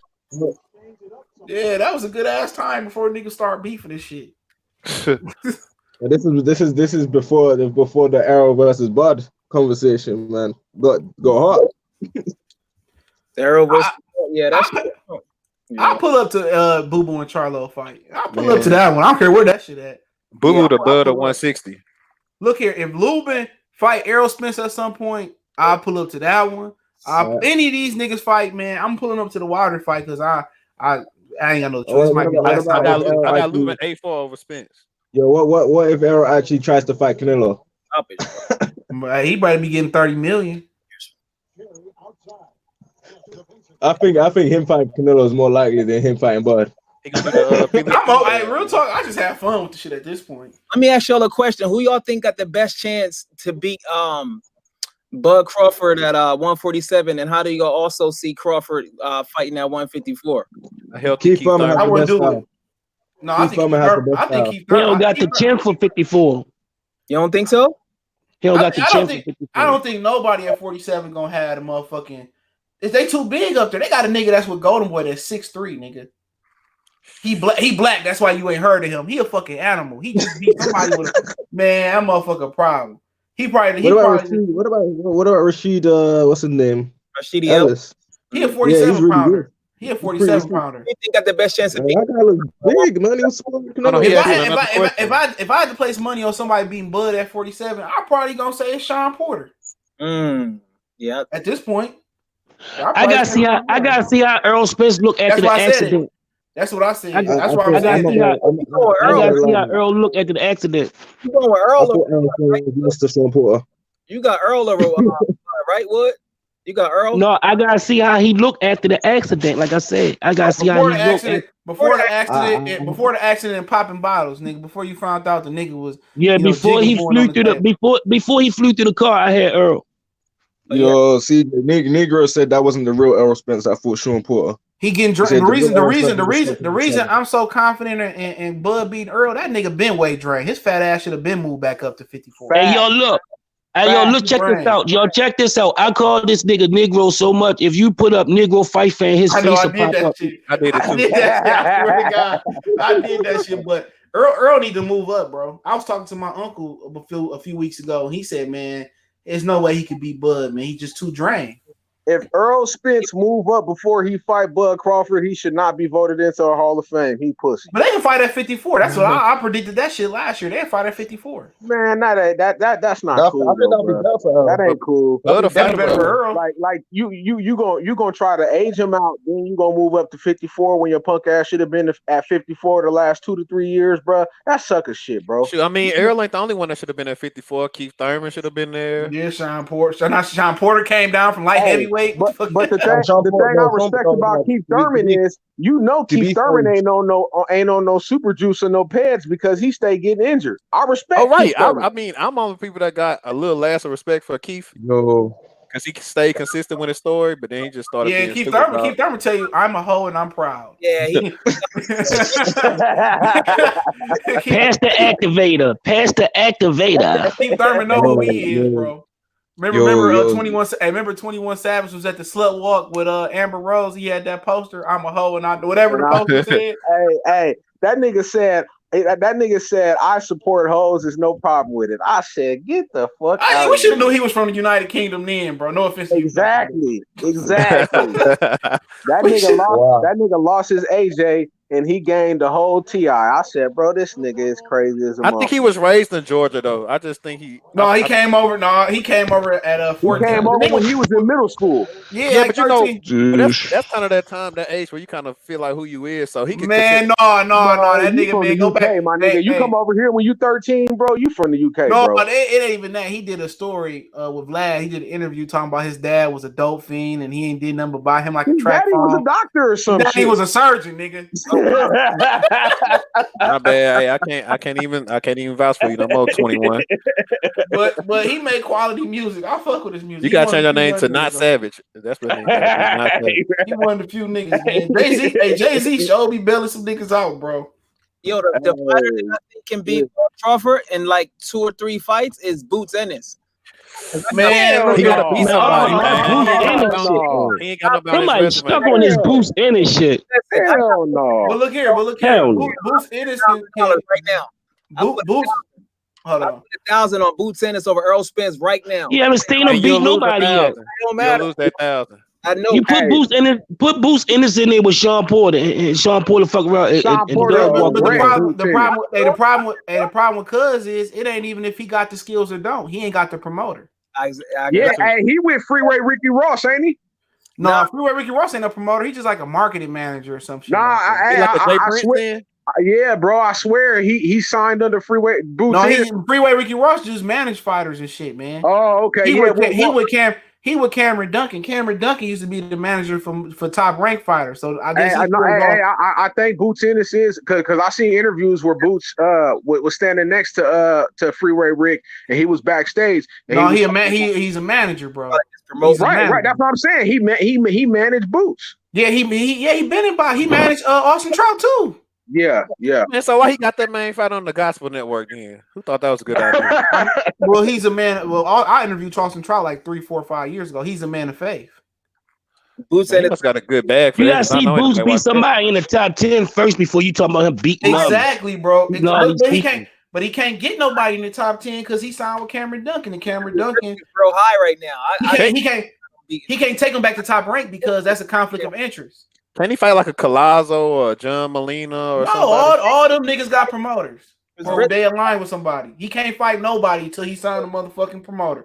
Hey, they gonna freeze Boots out until he crossed the fence, bro. That's just how it's gonna go. Yep. He gonna be like motherfucking man. If he really body, he gonna have to be Roy Jones. He got knocked. If he really get those fights with Cameron Duncan, he got to knock out everybody. They gonna rob him. He got to knock out everybody. So he can't do a partnership with his own or anybody. Man, he can't do shit with Bob Arum. Cameron Duncan wants all the money. If you a white man, you think you got the best product in boxing, right? That's what his men think. You think he want to cheer the bag? True. That's why I fuck with. Hey, that's why I gotta say this about Eddie Hearn. He don't give a fuck. If you a good fighter, he'll give you a chance to come over here and make some money. Eddie Hearn been going to the ghettos dropping bags on niggas, dog. Right. Facts. Like nigga fighters you ain't never heard of, he got control of. He been going to Philly dropping the bag on niggas. He been going down to DC, Baltimore dropping the bag on niggas. Eddie Hearn been flooding the bread with the ghettos with monies, bro. He gonna find him another one. Speaking of Philly, you think Sweet Pea Farmer gonna do better in the rematch? Yeah, he will. He will. He gonna lose still though. You think so? I don't know. He just ain't had that second gear. He said he looked drained. You know he ain't got too many more. JoJo Diaz probably like the second best super featherweight, bro. If Tank don't move back down. Did y'all see the way that nigga's head was going and his eyes was? That we're talking about that like he was about to die or something, bro. It was something wrong with Farmer. He probably drained. He drained. He drained for sure. He said it. He need to move up. I know his body was about to shut down, bro. I started getting scared, my nigga. I was like, bro, they need to stop the fight, bro. Yeah, JoJo Diaz. I think JoJo Diaz beat Leo Santa Cruz ass too. You think so? I think 30. Leo ain't that good to me, bro. Leo, technical fighter. He beat up AB ass in the amateurs though. He did. Hell yeah, he beat AB ass. Hey, whatever they want to say about my nigga AB, bro. He ain't ducked no fades. Right. No, he said, hey, if I turn down fights, I still be undefeated. You right. Remember they begged the nigga not to take the Madonna fight? They was gonna put that on pay-per-view. I remember that. They begged him not to take the Madonna fight, and then Floyd hoe ass. I just think he should just do what his team say do. I said, look at this hoe ass nigga, man. And I think that scared a lot of PBC fighters from veering off from the plan. But eventually, a nigga like a weak fighter gonna knock you out regardless. Right. I mean, shoot, my boy fought 12. Hey, CJ, you got a good time to go ahead and rewatch that whole fight now. You ain't got no excuse. I'm not watching that shit, man. That's traumatic. Man, it ain't that traumatic when you go back and watch it now. Like, you went down twice. I ain't watching this ass. Hey, that fight is traumatic to watch, bro. I was a huge AB fan, bro. Yeah. I watched the whole TV series and everything leading up to that motherfucker, man. He had Madonna hurt, actually. He did it. I heard he did at the end. He did. He did. He almost dropped Madonna, bro. It's like AB still having babies, man. That nigga crazy. Nigga still making babies, man. He went to jail before he had that baby. Yeah, he come from a big family. He said he wanted all them kids. Shit, okay. Damn. Can't go say otherwise. All the other ones almost 18. I think he got like 3 with this last one. So I mean, hopefully, at least he's making them all with Miss Louis. His twin seemed to have a good head on his shoulders. So. He said his twin actually was nice boxing. He said he'll be. They said he was better. They said he was the bigger puncher. Probably Mike so. Stafford said he was the bigger puncher. Look like it. But nobody what happened to him? He didn't want to fight no more. He do interviews. I seen your interview he did. I got. Niggas don't be wanting to go through that shit, bro. Run all these miles on concrete, man. That boxer lifestyle, any training lifestyle. Man, who you telling? Look, we on quarantine. I've been running 3 and 4 miles outside, and I don't want to do it, but I ain't got nothing else to do. It's a wrap, man. Them niggas don't be wanting to go through that shit, man. AB basically like y'all ever seen In Too Deep? Yeah. I'm gonna dress it up. That's AB, bro. That's all I'm gonna say. That's AB. AB ain't hurt. Right. AB a street nigga for real, dog. He nigga. AB when he talk about the squares and shit, he got it, bro. AB got it for real, nigga. I know niggas that fuck with. Hey, CJ, you said Errol getting his he getting his T Stucky on. He got them birds. No, I ain't said Errol, I said AB. I mean AB, you say he getting his T Stucky on. Man, he got them birds and the bitches on the blade. Well, look, he wanted his fade, but McDonough ain't want to run it back. He said he'd rather go make the easy money with Florida again because he don't hit as hard. I beat your ass, but they ain't throwing No. He told Robert Garcia he didn't want to fight him because he punch hard. Man, that nigga, hey man, that motherfucker was throwing pizza, popcorn, hot dogs at that nigga, dog. I ain't never seen a nigga get treated like that. Man, that shit was sad. But you know what? The very next week or the very next Showtime show they had, he was up there. Motherfuckers feel like since I lost, Floyd lost. So you know how it is. He was back talking shit. I fuck with AB, bro. Hey, that nigga gonna be funny. Well, his mouth too records for him to ever be on TV for a boxing company, but he funny though. Hey, remember against the pre-fight with Mikey Garcia and how he was punking Leonard Ellerby. Oh, that was that fight. Hey, he said you a bitch ass nigga too. You ain't with me. Nigga. Oh no, that was Jesse Vargas. That was Jesse Vargas. Hey, okay, hey bro, I was dying. I said this nigga, hey bro, he's the only nigga who set up on a pre-fight, bro, and cussed out the motherfucker who's setting up the fight. I said he is a cold. Leonard Ellerby looked like he wanted to slap the shit out of his ass though. Ellerby beat the dog shit out of Ellerby. Ellerby a bitch. Hey, Ellerby used to be strength and conditioning coach though, so he got fat these days though. But you know, Ellerby used to be rubbing Floyd's chest and stuff, looking at him, slow motion and stuff. But he was a strength and conditioning coach. He was strength and conditioning for St. Rockman. That's how the Rockman. He was getting paid to do that. I know. I'm talking about how his face was looking when he was doing it though. Yeah, he was. He the one that brought the Rockmans to the gym. The Rockmans end up suing Floyd Mayweather for that doghouse shit. Oh yeah. Then they kick Luis Arias out the TMT. Remember that shit? Yeah. Yeah, I remember all that dumb shit, man. That's because that was over here because he wouldn't snitch on his team. He wouldn't snitch for Floyd, a lot for Floyd over the Rockman shit. CJ, do you think AB is gonna make the Hall of Fame? Man, they let Rocky and then let AB in that bitch. Hold on. They got a Tour Gotti in that motherfucker. They got Barry McGuinty, motherfuckers. Barry McGuinty, he really wasn't shit. Hell yeah, why not? Yeah, that's what I'm saying. I mean, they say there's a Hall of Fame. He damn sure famous, so let his ass in. Yeah, he got 4 belts in 4 different weight classes. Give it to him. That's better than Gotti, so shit. Gotti stayed getting way his better ass. Than Gotti. He stayed getting his ass. He was getting beat by niggas I never heard of again. Yeah, Thunder Gotti and shit. His nigga Thunder Gotti. He just pulled tickets out there and he just was a ticket puller in Atlantic City. Atlantic City used to be the shit for fights. Mike Tyson fought there. When Floyd came out there and beat his ass, Floyd came and beat his ass in his whole hometown. That was a rap for him after that. Oh yeah, Gotti. Because Chris Bird is a Hall of Famer, bro. He was doing shit, bro. That man Floyd. I was watching Roy. Oh no, you beat. Oh no, you lost to. Hey, is Andre Berto going in the Hall of Fame? Andre Berto? They better let my nigga AB in the Hall of Fame. That nigga still a draw. I don't give a fuck who he fight. He gonna draw 700,000-800,000 to the copy box when he fight, bro. I went to that Jesse Vargas fight. That was a hostile ass fight, bro. They got the shooting in the Barclays Center and everything. They was shooting inside the Barclays Center. Yeah, that's where that Casanova Tekashi 6ix9ine. This nigga Tank walked out with Casanova, bro. AB walked out and he invited 6ix9ine. They had that fake beef. And they got the shooting at Casanova. All them niggas banned from Casanova and 6ix9ine banned from the Barclays. It took me an hour to get out that bitch. It was so many bitches. I know it was lit as a motherfucker in there. Man, the whole downtown Brooklyn was lit, nigga. I've been to fights in Madison Square Garden a couple times. I've been to fights in Brooklyn one time, nigga. I tell you, Madison Square Garden like some uppity nigga shit. You know what I'm saying? Yeah. But Brooklyn feel like the hood, man. Bad bitches. They niggas kind of dress kind of fruity in the booty to me. Wearing all this floral shit. They was on some other shit. But they had the Danny Jacobs pull-up shirt on. They had like the whole jumpsuit on, nigga, like flowers from the you know how I used to wear the velour suits and shit, the 2 pieces.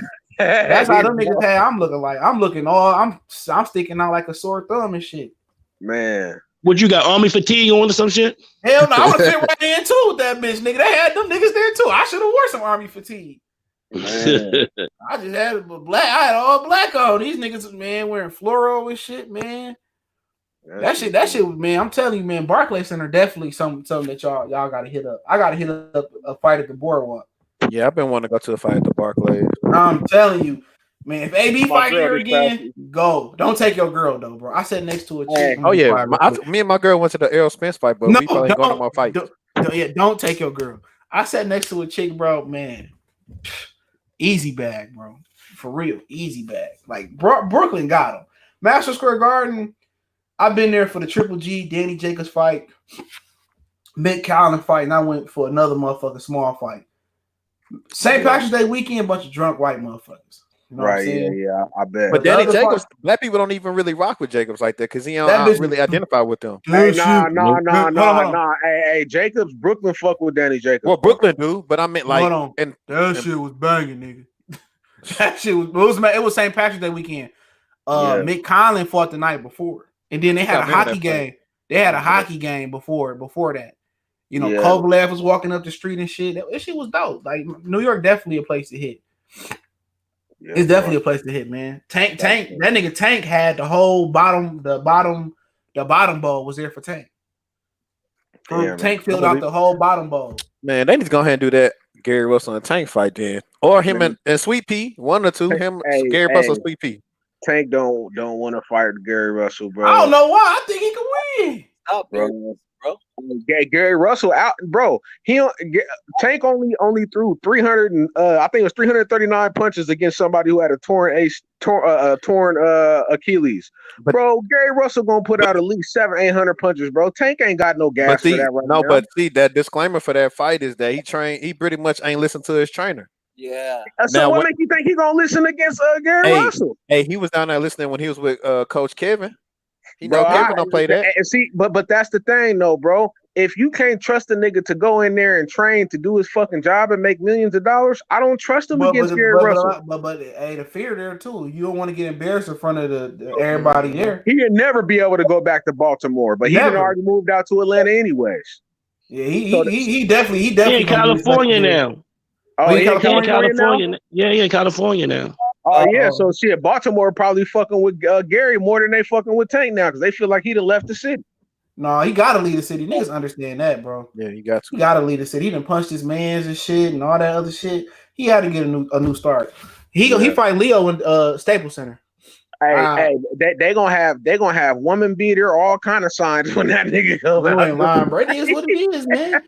He fighting Garcia at the end of the year. I think he fighting Garcia at the end of the year too. I heard that, and I heard that from people at PBC. I believe when I see it. I don't think Ryan Garcia gonna handle Jorge Linares that easy, bro. Yeah, I might be in the minority. I think that's gonna be a tough fight, and it's supposed to be. We need to go. Ryan Garcia and Gabriel Flores is the next young ones up. I like Gabriel Flores. But Ryan Garcia, bro, his last two fights, bro, I've been just them kind of look like niggas took a swimming board down. They look fake. They look fake as shit.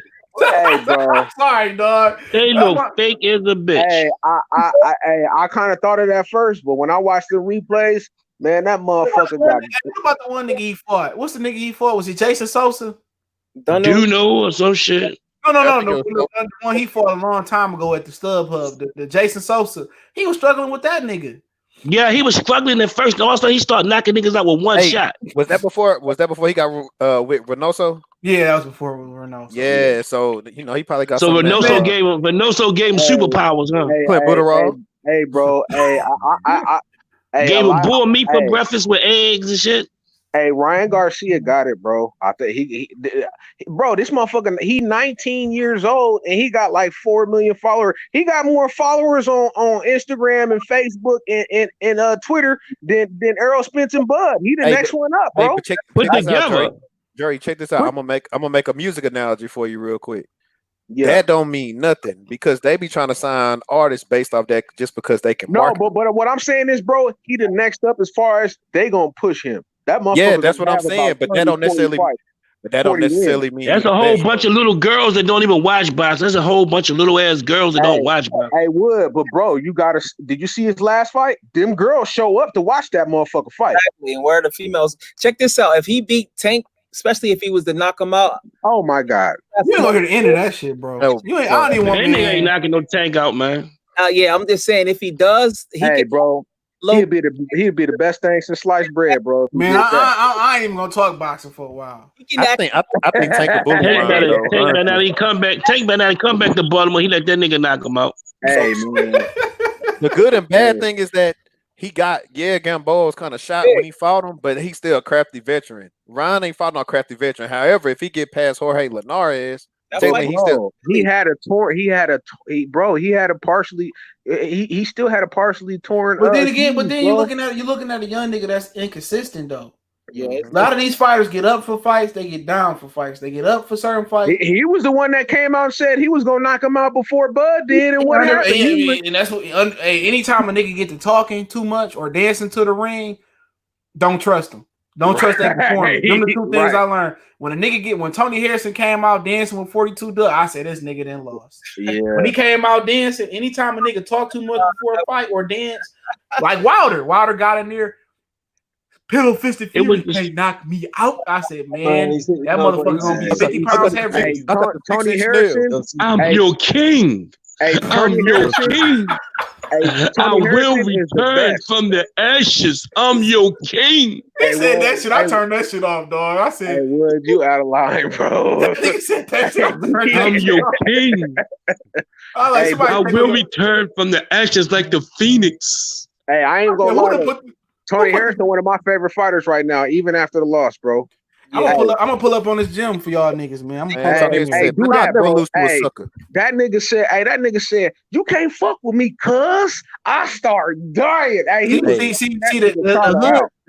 hood that nigga from it's grimy, bro. The hood that nigga from, I lived over there, nigga, in that area. Is he from Finkel Ave? No, I don't know where he from that Puritan Finkel area, man. Okay. I had a house over there when I was younger, man, nigga. And breaking the nigga shit left and right. Hey, that's payroll. That's payroll Giovanni and all them niggas, huh?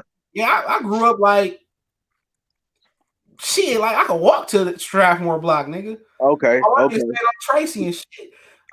Bro. Them Finkel Ave boys, they get that bag. All my niggas sell dope, was doing home invasions and shit. All crazy type. That was a crazy ass little neighborhood. I grew up on Coyle as a kid, and I came back. I grew up on Schoolcraft. I never stayed east though. Fuck east side, nigga.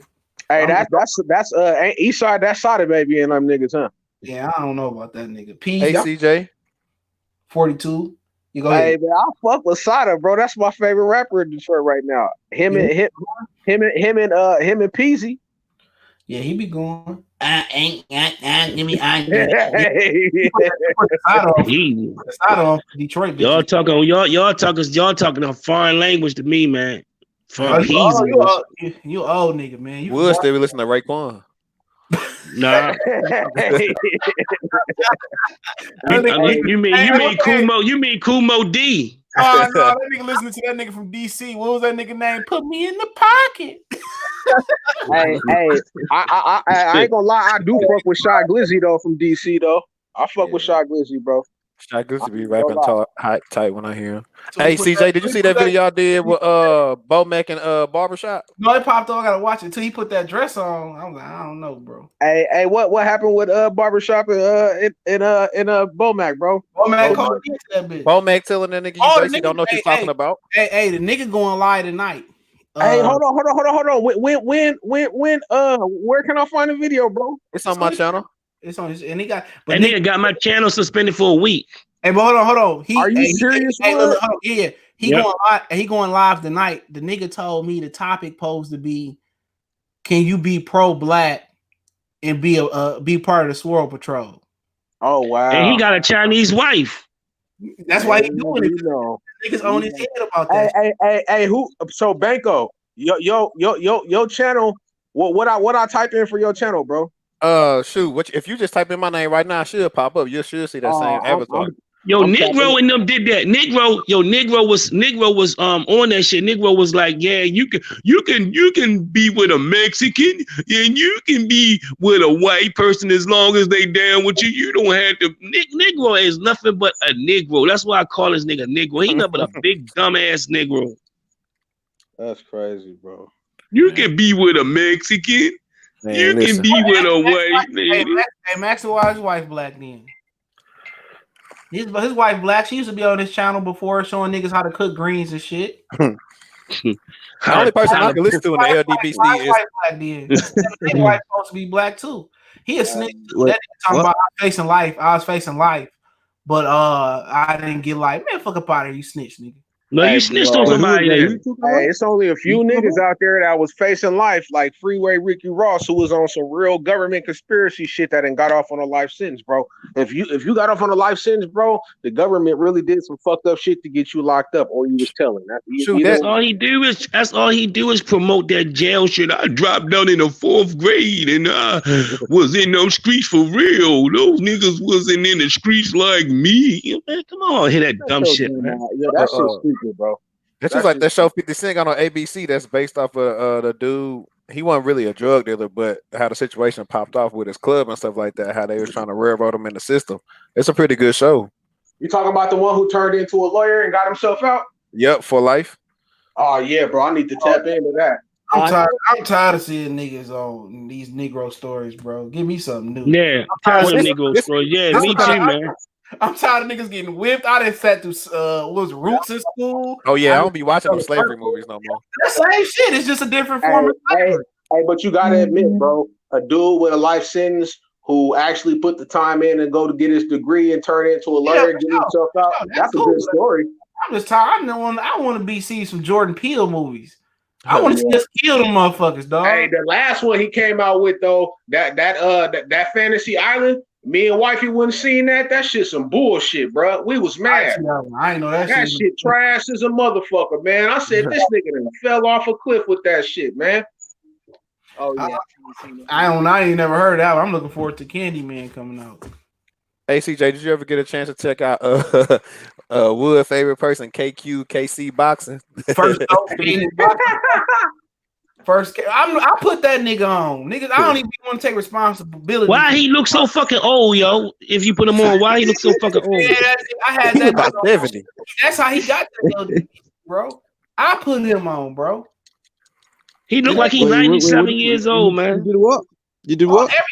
Every nigga I put on, I had to put down. Ain't that some shit? It's like wait, who did you put on? You build him up and destroy him. Yeah, I don't even be trying to do it. Man, I ain't gonna lie, bro. If a nigga willing to help me start my channel, bro, I'm gonna take the help, bro, because I don't know how to. That motherfucker, first dope fiend on YouTube, bro. He a dope fiend for real, ain't he? He a dope fiend. You can tell the way he nodded off. My old boy, Dr. Blick Boy, a cokehead. Oh, Showbiz. Yeah, he's a cokehead. You can tell why he keep touching his nose. He can't feel his nose. That Showbiz guy here on cocaine. Yeah, he's a cokehead. Niggas hey, bro, cokehead. I want to know how Showbiz.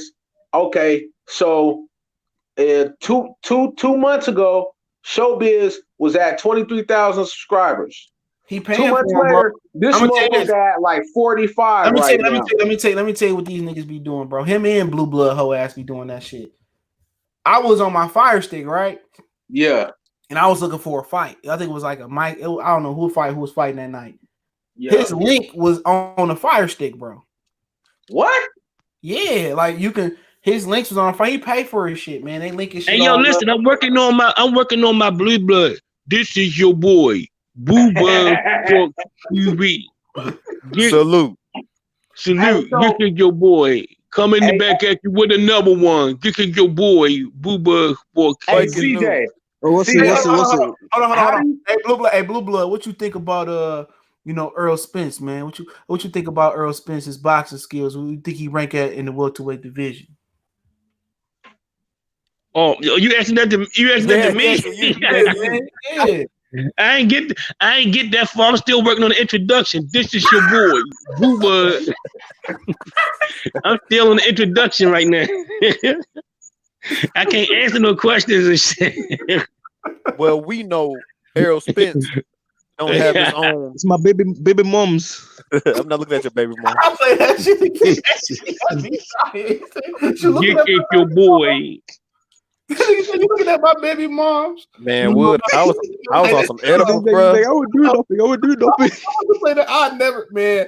If that go off my phone, I'm gonna put this shit in my Google Drive, bro. I got that. This man was CJ. This man was about to get stretched in the stream. Hold on. I want to play that shit. Hold on. I just want to know, how do niggas be getting they channel on looking at my baby. No, I ain't looking, man. I'm good. You sure? Yeah. All right, man. Next time we come outside, don't be staring and shit like that. I don't like that. I wasn't looking at him. Fuck he talking about? Yo, you playing again? I'm playing again. Hold on, cause we're here. Believe about. No, I'm on the phone. You on the phone? Yeah. Looking at my baby. No, I ain't looking, man. I'm good. You sure? Yeah, I'm good. All right, man. Next time we come outside, don't be staring and shit like that. I don't like that. I wasn't looking at him. Don't be staring at my baby moms. He was on the stream with World Breaker, them niggas, man. And a nigga gorilla checked him like, stop looking at my baby mom. I wasn't looking, man. I can't even see, man. I'm blind, man. I ain't got no eyes. This is your boy Boo Bud. I'm not staring at your baby mom. Salute. Remember my man pour water on that nigga? Yeah. Yo, pour water on us. Eddie, man. I responded like a real journalist. And niggas don't forget when Kenny Porter said lock the door behind them and shit. You one of them LDBC niggas? Lock the door. No, man, I'm not one of them. I'm not here on those type of terms. I'm not here on those type of terms. Hey, CJ, BFTB and them niggas are sick right now. You got your channel back, bro. I know this receding ass hairline. Have a cocky smile. Hey, that nigga is a weirdo, bro. Why is he always angry? Who is he? Like, I ain't never watched none of his stuff. As soon as you don't agree with him, he had a show one time. His shit popped up. It was after the Errol Spence and Mikey Garcia fight, right? So, you know what I'm saying? I was listening to him. I was like, all right, he might be cool. So he started letting niggas go on. As soon as I didn't agree with him, he called me a bitch ass nigga and blocked me. That boy on that boxing ego. That's ego on to get him out of here. Look, because he ain't getting no coochie, man. Any nigga that's angry all the time like that, bro, he ain't busting no nuts, bro. Right. I ain't never seen him. I ain't never seen him. What 7-8 need to do is fly one of his hoes over there, fly Beverly Rose over there, and give him some dome and fly the bitch back home. He said Beverly Rose is a whore. Yeah, she was about to trick. She about to start tricking. Hey, how we know 78 ain't a white dude using a voice vocalizer to be black? He's something. He ain't regular, man. He ain't regular. I tell you that. I'll go back up to Milwaukee, bro. He about to start. He using those bitches. He about to start sending. He about to start flying these bitches out to these lonely ass niggas. Listen to the chat. I love you, Beverly Rose. I love you. These niggas in the chat, they had no pussy, and God knows when. You ain't lying. I don't know. So Beverly Rose, that's his wife or something? Oh man, that's a little. Nah, I ain't gonna get into it, bro. Oh, man. That's the one that they had. That's the one that old boy got caught cheating with, and that she had the pictures of. Okay. That's the white chick. I got her naked pictures. I'm just waiting. I'm waiting for her. Them motherfuckers get out of line. Hey man. I don't see how y'all go. She's sitting there sucking on a lollipop, talking to 78 and shit, sucking on a lollipop. Her boyfriend ain't black neither, though. Yeah, I heard that. I heard that I heard he the one that caught her and then confronted old boy. No, that's the other. You talking? She a bed wench. You talking the other? She a bed wench.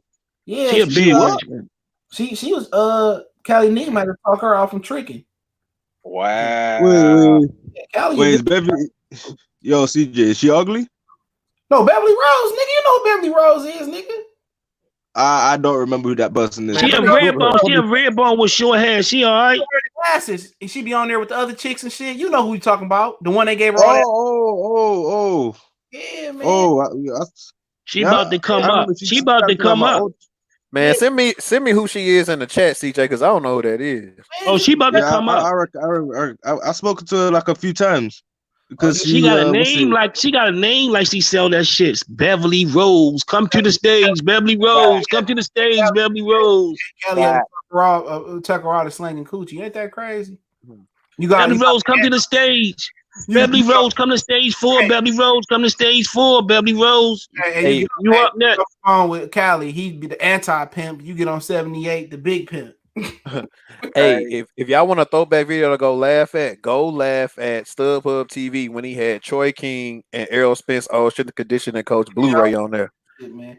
Hey, Earl King stretched a prominent boxer though in sparring. I'm not gonna say the nigga name, but he stretched the nigga. It's like a former world champion stretched the nigga. Whoa. Yeah, he ain't before he tore his shit up. He said I ain't gonna say who he said he gonna slap on YouTube, but he said when he seen this nigga, he said he slapping that nigga off rip. Who? I'll let y'all put it together, bro. We was talking about the nigga earlier. I can't say no. Who you talking about now? Talking about they gonna slap somebody. We talking about a lot of niggas earlier. Who do you mean earlier? A lot of niggas earlier. Tesla boy, Banco. Oh. No. Somebody was talking. I didn't hear what you said. No, I was talking about motherfucking Troy King said he I already know who he gonna slap. Oh yeah. Not ego. Mr. Hawthorne. Yeah. Oh. He better get in line. He gonna slap Mr. Hawthorne. He gotta get in line, yo. Hey, I'm gonna be real about this, bro. Somebody gonna end up doing something to Fred, bro. And he could have like kind of saved himself. Like after he got slapped by Kenny, bro, he could have really saved himself, bro. But now it's getting to the point to where, bro, you pissing off boxers. You pissing off a lot of people, bro. Somebody gonna do something to somebody gonna hurt him, man. He better not ever come to Baltimore, DC. And he in the place of Cali where it's 34 million people who live in LA County alone, bro. Like anybody can walk up to him and touch him and shit. They already got so many murders, bro. They ain't gonna be able to figure that shit out soon. And then he was supposed to go to Reno for Shakir fight. He found out that Bud and them was gonna be there. I heard he was up. I heard he was up at the when Bud and I forgot where they was at. He was up there watching. He was up there in the cheap seats watching Bud and Errol Spence when they was sitting beside each. He was watching. I had too much anxiety. No, you seen too many real. Yeah, because he took a picture and posted. He took a picture of Bud sitting next to Earl at the fight and posted some funny ass caption and posted it on the shit. That's the whole. Yeah, he was scared to go down there because he know Bud going to step. He know Bud going to step to him. Him and his people going to step to him. That's why he didn't go down there.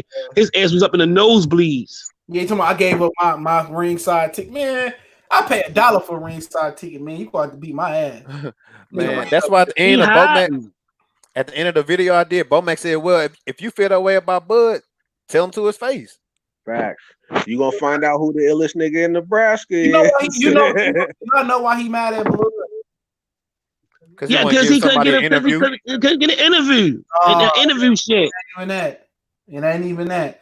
This shit originated back when he fought Postal, and after Bud beat Postal, he refused to talk to the media. That's what that nigga mad. Oh yeah, he was chasing Bud or something like that for That's when it started because Ticket went off about that shit.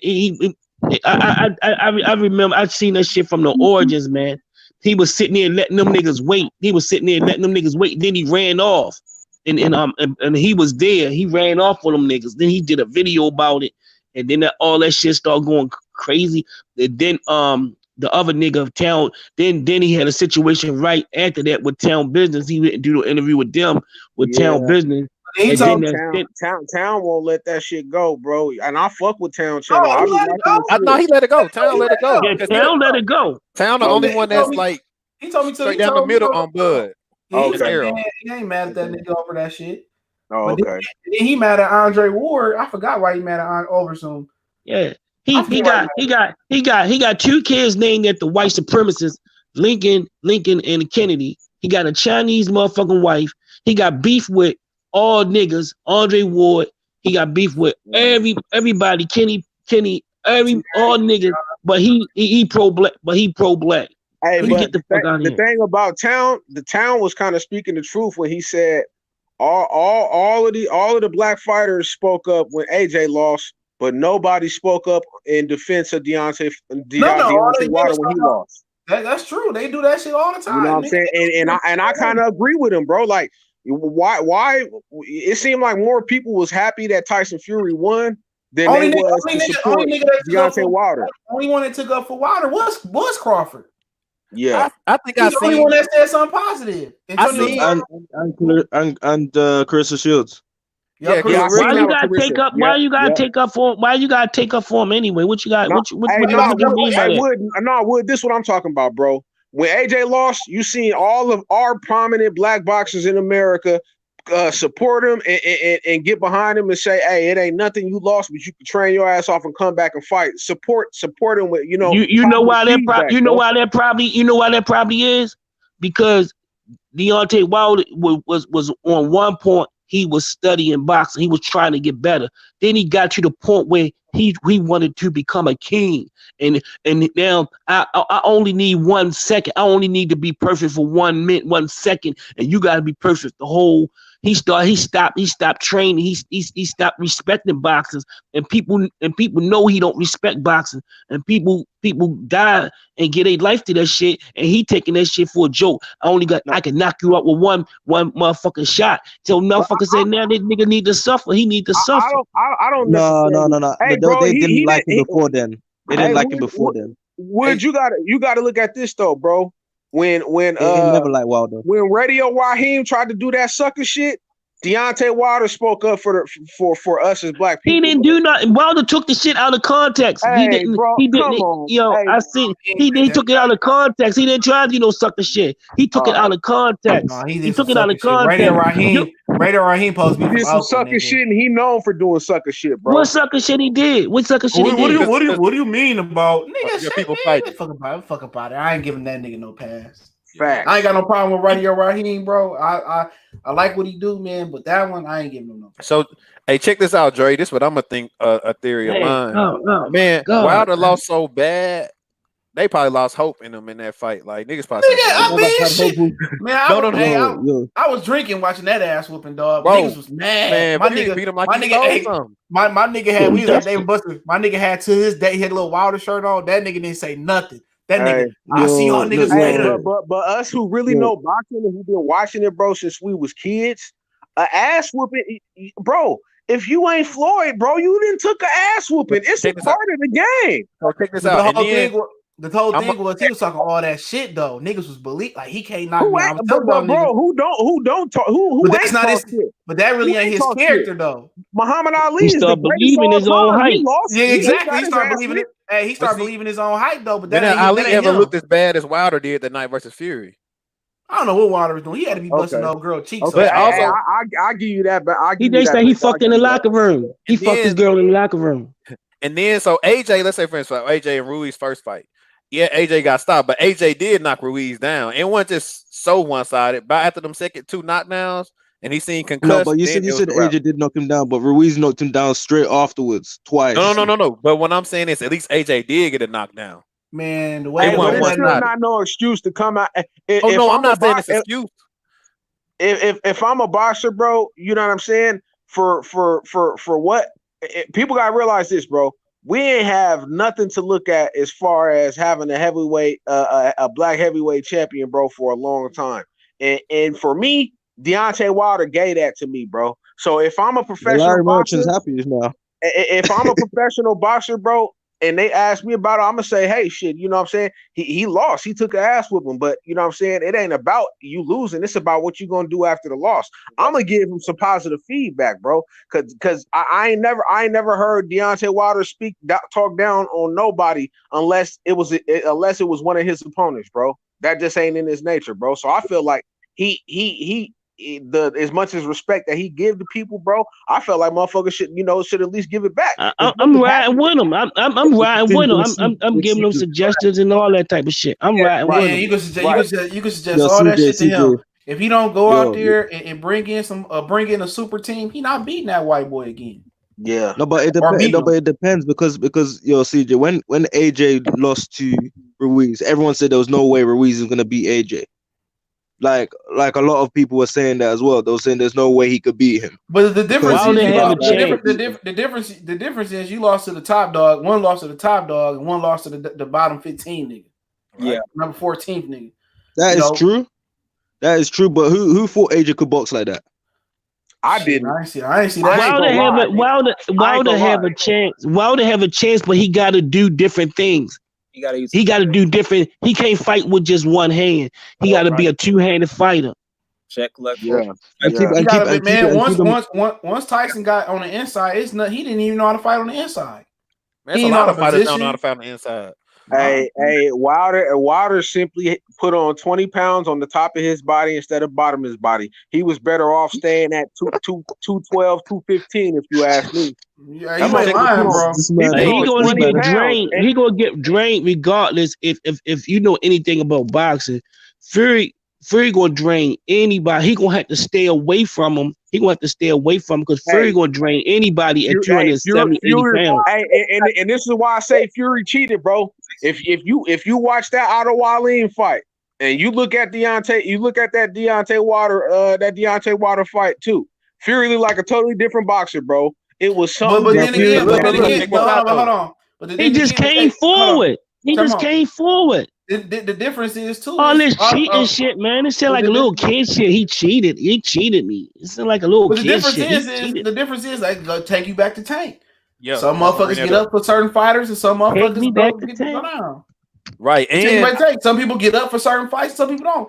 Tyson Fury was like, "Oh, Uchiwali, oh man, nigga." Yeah, he wasn't. He take that shit serious, man. In there, and if you watch that fight, Uchiwali was beating Tyson Fury. He should have won. And that's how you got to come in and fight a finesse Wally fighter. was throwing punches, and Uchiwali was letting those hands go, and he wasn't just depending on one hand.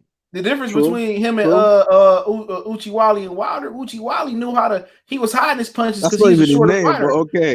Wilder can't throw 4 or 5. He can't even put 3 punches together. He only using one hand. One hand. It's easy. It's easy to know. He not disguising his punches. He not using. He not using a jab. He not using a jab to He not breaking them down with the jab. He not confusing them. And Wilder, as fast as athletic as he is, he should be slapping that. He should be slapping that jab out real fast like a whip. All I know is Otto Wallin and Fury was in that clinch. That motherfucker lifted up his Tyson Fury tried to lean on him.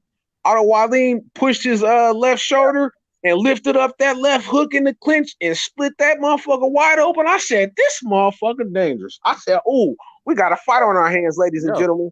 Hey, that motherfucker, Tyson Fury did not see that coming, bro. And that's the type of shit that he wasn't scared of him. That's the type of shit that Wilder gonna have to do. He gonna have to. But that's not his nature, though. Hey, check this out, Dre. Wilder said this in an interview or something. He said it did something to him seeing Fury get up from that second knockdown.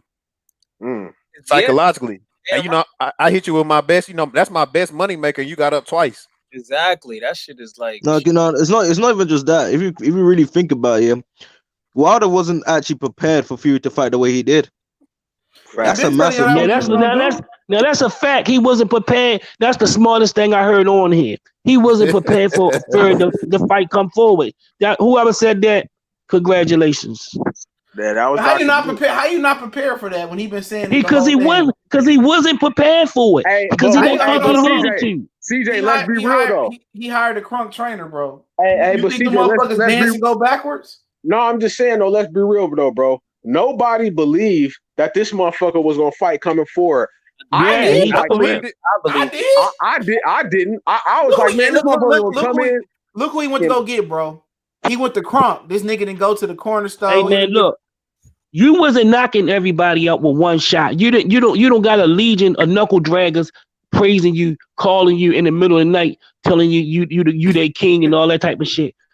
You don't calling him the Gypsy King. He got a whole bunch of fucking fanboys, and a lot of them is Black Americans. Yeah. But he don't believe him though. But he don't believe him. Wilder believed his hype. Wilder believed the hype. He stopped training. He started talking about that's all he got to do. Is perfect for 1 second. He believed his own hype. That's facts. When he started thinking that, but it was kind of some truth to it. That all that motherfucker needed was he needed was one. And that's the problem. It's always somebody in boxing throughout history. Now he know. Take your punch. And now he know. He know now. He know somebody. He don't have to. He got to do more than that. He probably need to go get Larry Holmes, man. Hey, I was thinking the same thing, but Larry Holmes was 70 years old. Hey, him losing to Tyson Fury, that might been the best thing that could have happened for his career, bro. That could be. Yo, CJ. That was the best thing that happened to his career. You know what? I don't know what. He ain't getting Larry Holmes off all the stuff he said about him. He said he quit. He said Wilder quit in the ring. Hey, money talk, bullshit walk. That shit, real men can move on past that and have a conversation. He was helping Curtis Stevenson train. He let Curtis Stevenson use his gym. I think he ended up getting knocked out. And also, freaking IFL TV uploaded an old interview from Wilder, and people said this is when before the LDBC got Wilder. Wilder was actually pretty chill. Start believing his own hype.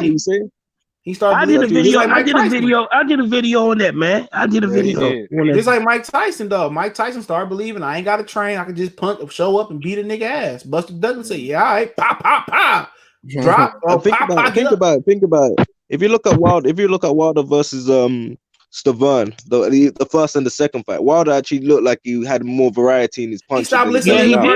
He stopped listening to Mark Breland, nigga. Man, look at Wilder and Ortiz too. He had a good 1-2. He stopped listening to Mark Breland. He stopped doing that. I heard he stopped even training. He stopped going past 8 rounds in sparring. He was spar for 7 to 8. Then the nigga stopped running. He stopped running miles and started running sprints. Stopped running. If it's good enough for Archie Moore, it's good enough for Sugar Ray Leonard, it's good enough for Ali, it's good enough for any of these niggas, man. He stopped cutting out everything. Why am I doing all this stuff when I got all this power? When I got all this power? Why am I running when I got all this power? If anybody got a subscription to EPIX, it's a documentary about George Foreman, bro. It go from when the beginning of his childhood, you know what I'm saying, in Dallas and shit, all the way to when he was. It's a real good documentary, bro. And when that motherfucker, when he turned 47 and he started training for his comeback, bro, he would run 8 miles a day and chop wood for 2 to 3 hours, bro. Wilder need to listen to whatever the fuck George Foreman got to say, because Michael Moore was a bad motherfucker and he put his out. The challenge at the LDBC about all he gotta do is watch power. Rocky 4, bro. Yo, Wood. The LDBC said the Wilder don't need a jab. He don't need a jab. They say he don't need it. He need to go in there and fight that whole man. He need to go in there and fuck that motherfucker up. Fuck that jab. Fuck that jab. He need to knee that nigga in his nuts. That what niggas they need to knee that nigga in his nuts. Hey, CJ, how that nigga say hit the like button, ho. Hit the like button, Stop looking at me, you dusty hoes, and hit that motherfucking like button. We got 500 dusty hoes in here, man. Hit the goddamn motherfucking like button, man. And stop looking at me. And they listen to that shit. Hit that like button. Yeah, man, y'all go hit that like button, man. Yo, that's 78 for sure. These niggas come on for an hour, rob the congregation. That's Creflo Dollar talk, nigga. Creflo Dollar boxing talk. Hey, we lit in this bitch, bro. LDBC hot like a motherfucker, and I love it. Them niggas. CB Sports TV, he a mark ass nigga too. He better tell his wife. He better keep old girl from his text messages. One of the bitches in the LDBC was texting his wife, found the text messages. Hey, bro, you better stop playing with me, nigga. When I first heard about this LDBC shit, bro, I knew it was gonna be bad for boxing, bro. I knew it was gonna be bad for boxing. Look who you had running it. You had, the Dante Boxing Nation Reject 7-8. They broke that up. That nigga live over in Korea somewhere now. He don't even live in America. He got a Thailand chick pregnant. It's on Facebook. He posted a picture of this new pregnant broad. Man, he talk all that. These niggas talk all that black shit and be fucking Asian. Yeah, whatever happened to his wife and his kids? He was over here with his wife training his kids, and all of a sudden he ran to Thailand and shit. The fuck? Yeah. That motherfucker ran to Thailand and took his 500,000 subscribers with him. And left his kids and all that shit. I think he got a son. His son ended up graduating or some shit. Oh, okay. His son graduated. He posted pictures on it. I thought that nigga was for the culture and shit. Man, niggas. Man. Hey, some of the shit I can talk about that nigga, but he ain't did shit to me. Man. Hey, check this out. Yeah. All right, look. Real question.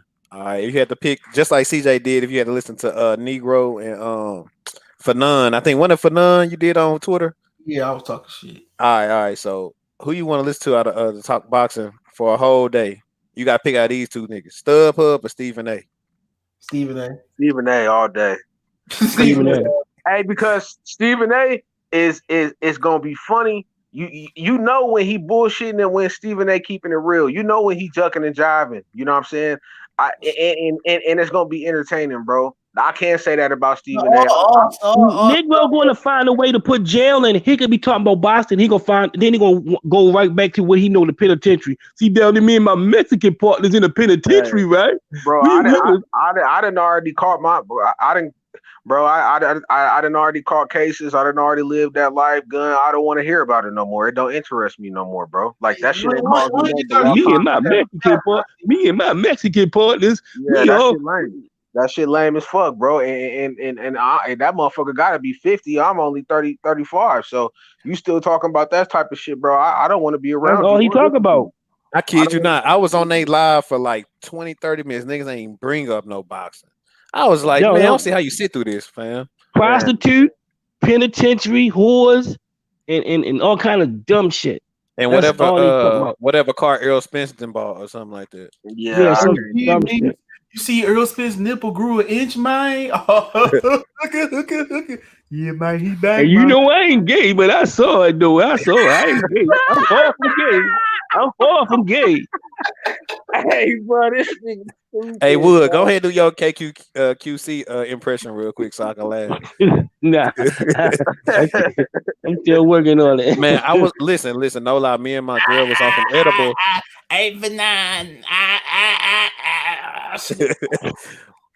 We was on some edibles, bro, and Wood got that video talking about why KQC looks so old. But when I tell you, I ain't never laughed that hard in my life. That nigga looks so old. That nigga looks so old. Like his mama was 50 and his daddy was 60 when they had his ass. That nigga said, Wood said, maybe an old man, baby. That motherfucker look like that 1976 version of cocoa butter lotion bottle head ass nigga, man. He was like, maybe he had a hard life. It looked like when you leave your brown Tootsie Roll pop by the heater and that bitch just started melting with the wrapper. He had a combination of. It's not only one thing that fucked him up. He had a combination of things that fucked this kid up, man. Because he my age and I look way younger than this nigga. Hey man, you ever seen two Rams buck? Yep. Imagine if KQKC boxing dome and Negro dome start bucking and shit. I wonder who will win. I got a video with those two niggas side by side. They look like two two maniacs and shit. Oh yeah. Don't talk about Fanon. That nigga face was like if they scrape the feathers off Big Bird. Yeah, they both look like rapists. They ain't got no eyebrows. They ain't got no mustache. They ain't got no hair on their head. They look like rapists. Fanon look like a child molester, bro. I ain't even going. That nigga look like Big Bird. They plucked all the feathers off that nigga. Hey, bro. Fanon look like he'd go around peeking in girls' windows and shit. Him and that old man. Hey, Wood, for real though, bro. The nigga, it's something different about that nigga, bro. I wouldn't trust him around my kids, bro. Hey, that's why Will call him a maniac. He do look like a maniac. Talking about he a lawyer. Yeah, Saul Goodman looking ass nigga. How you a lawyer making all them videos every day? Same thing with Fred. Fred White take care of everything. Hey, Fred. Hey, one thing motherfucker can't say about Fred is the motherfucker old Hawthorne, he ain't broke. You know what I'm saying? He ain't broke. How do we know this nigga got a microphone from 1982? Bro. No, Mr. Fanon. When Fanon they kick blood boxing out of that shit because of that Clarissa Shields shit. They kick blood boxing out. Fanon came one day with a Mr. Microphone. I ain't seen them bitches in years. Hey, hold on. Hey, Wood, you just said blood boxing. He ain't part of the LDBC crew no more. No, they kicked him out. What happened? He was talking all that shit about Clarissa Shields and shit. And they got him and Negro don't get along. Negro don't like him. They've been beefing over. They don't like each other. That's why even associating with that group, bro, it's a death sentence. Blood was the originator, bro. Blood was the co-founder of 78, and he kicked the co-founder out. Yep, they kicked the co-founder. Yeah, they kicked him out. He was telling niggas that Blood was a snitch bitch ass nigga behind the scenes and shit. So who was the You know how that who on whole the ass- board for Him and LDBC? Blood went through a lot together back in the day. Him and Blood went through a whole lot together. He wound up getting rid of Blood for Negro and shit. I'm one of the reasons that nigga got kicked out. Because when it came out that I said he called Blood a bitch ass nigga or he been a funny acting ass nigga, that's when that shit happened. That's a fact. That's what he said. All these niggas do is tell 7-8 their problems and 7-8 snitch. That's how I know him and Fred and Kenny Porter was fighting over a hooker. Wow. 7-8 the one that Damn. tell everybody business. Y'all better not never tell 78 nothing. Your PIN number, your food stamp card number. Yeah, 78 got like, I'm gonna tell y'all something about 78. Y'all probably, I know CJ probably know. 78 got about 7 different motherfucking channel these accounts, and he about 10 different accounts. He under all these accounts. 78 probably in this chat right now under some different name. You probably think of somebody else. This probably 78. Remember what that nigga Negro said? What that nigga say? I was going through a homeboy profile saying on wood shit, and he had a tranny in his. On it. Yeah, I seen that. Yeah, train. Yeah. Hey, I seen that. I said, nigga, what was you doing all of this investigation for and another man's followers for, though, nigga? Like, what type of nigga? I don't have enough time in a day in 24 hours. What type of nigga got time to see a real nigga that take care of business and go through a nigga friends list? Man. Who? Yeah. He remember that shit. He told me that train. I forgot about that shit. Yeah, he had a tranny, bro. It was a tranny. His dumb ass laugh. Who got the dumbest laugh? And then they can't speak on certain shit. How you a grown man? You on YouTube and you got a clear idea with another nigga. Let that sink in. He told him that shit right. And Negro sitting there looking stupid. He said, if I see one of you motherfuckers talking about something before y'all clear that shit with me, hey, you out of here. Negro sitting there looking stupid. All they do is they feed off it say for instance, the nigga BFTB ugly ass, he'll be on and then he'd be like, all right, I'm about to end, bro. We about to hop over the Negro page, bro. No, that nigga for nine. Hold on. That nigga for nine gave them niggas a schedule when to go live. That's crazy. Nigga, that nigga had a schedule when to go live, nigga. Because when he gave that schedule out, one of the niggas in the LDBC hit me up and shit. He like, yeah, this nigga gave us a schedule when to go live, bro. I didn't believe you. And the nigga ended up leaving. He was like, I'm gonna just leave with class and grace. I said, you better leave ignorant. I left ignorant. I'm gonna leave it, man, ignorant. You know how they did working the promotion? Hey, check it out. I'm going through your chat, CJ, and some nigga said Bluebud the only nigga that ain't barred in the LDBC. That ain't what? That's the only nigga that ain't barred in the LDBC. What else you got in that motherfucker? I don't know. You like an elf though. All of them niggas is bald though, bro. Old as hell, nigga, and acting like they 18 or 19 and don't know no better. And chances is StubHub TV swirling too. How y'all this pro-black fucking community and 99.9% or 90% of the members are swirlers? Man, I was I know most. Most of them niggas.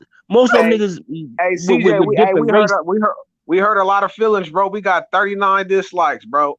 That's a YouTube thing. Because yesterday I had 54 dislikes. When I looked this morning, it was down to 15. So I think that's because my channel got back. It's still working out some kinks. Okay. Michael Johnson, that's my nigga though, man. Michael Johnson, cool as hell. They tried to kick that nigga out for listening to my channel, I heard. Wow. Man, I was through a StubHub when I was on his live one time. Dude tried to argue me down that Bud was ducking Kell Brook.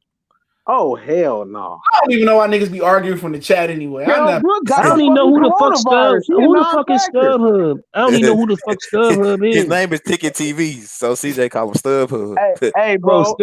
Okay. Kell Brook got the coronavirus right now. They say HA got that shit too. I don't know if it was true. I know for sure. It's been confirmed that Kell Brook got that shit. So he probably got that shit in the gay bar some motherfucking well. Basically. Negro gonna fly my Dallas. Hey, bro, this nigga was like that nigga. You know you like that nigga in Cell Block D that dropped that soap that time, man. He was talking about flying out Troy King to come fly Errol. What type of another nigga fly another nigga out to spar another nigga? That shit sound crazy. Bro. Yeah, man, I ain't about to have no grown ass man fly me out nowhere. All I got a skirt and a tampon on, nigga. Fuck up out of here. You get flued out by a nigga. He flew me out.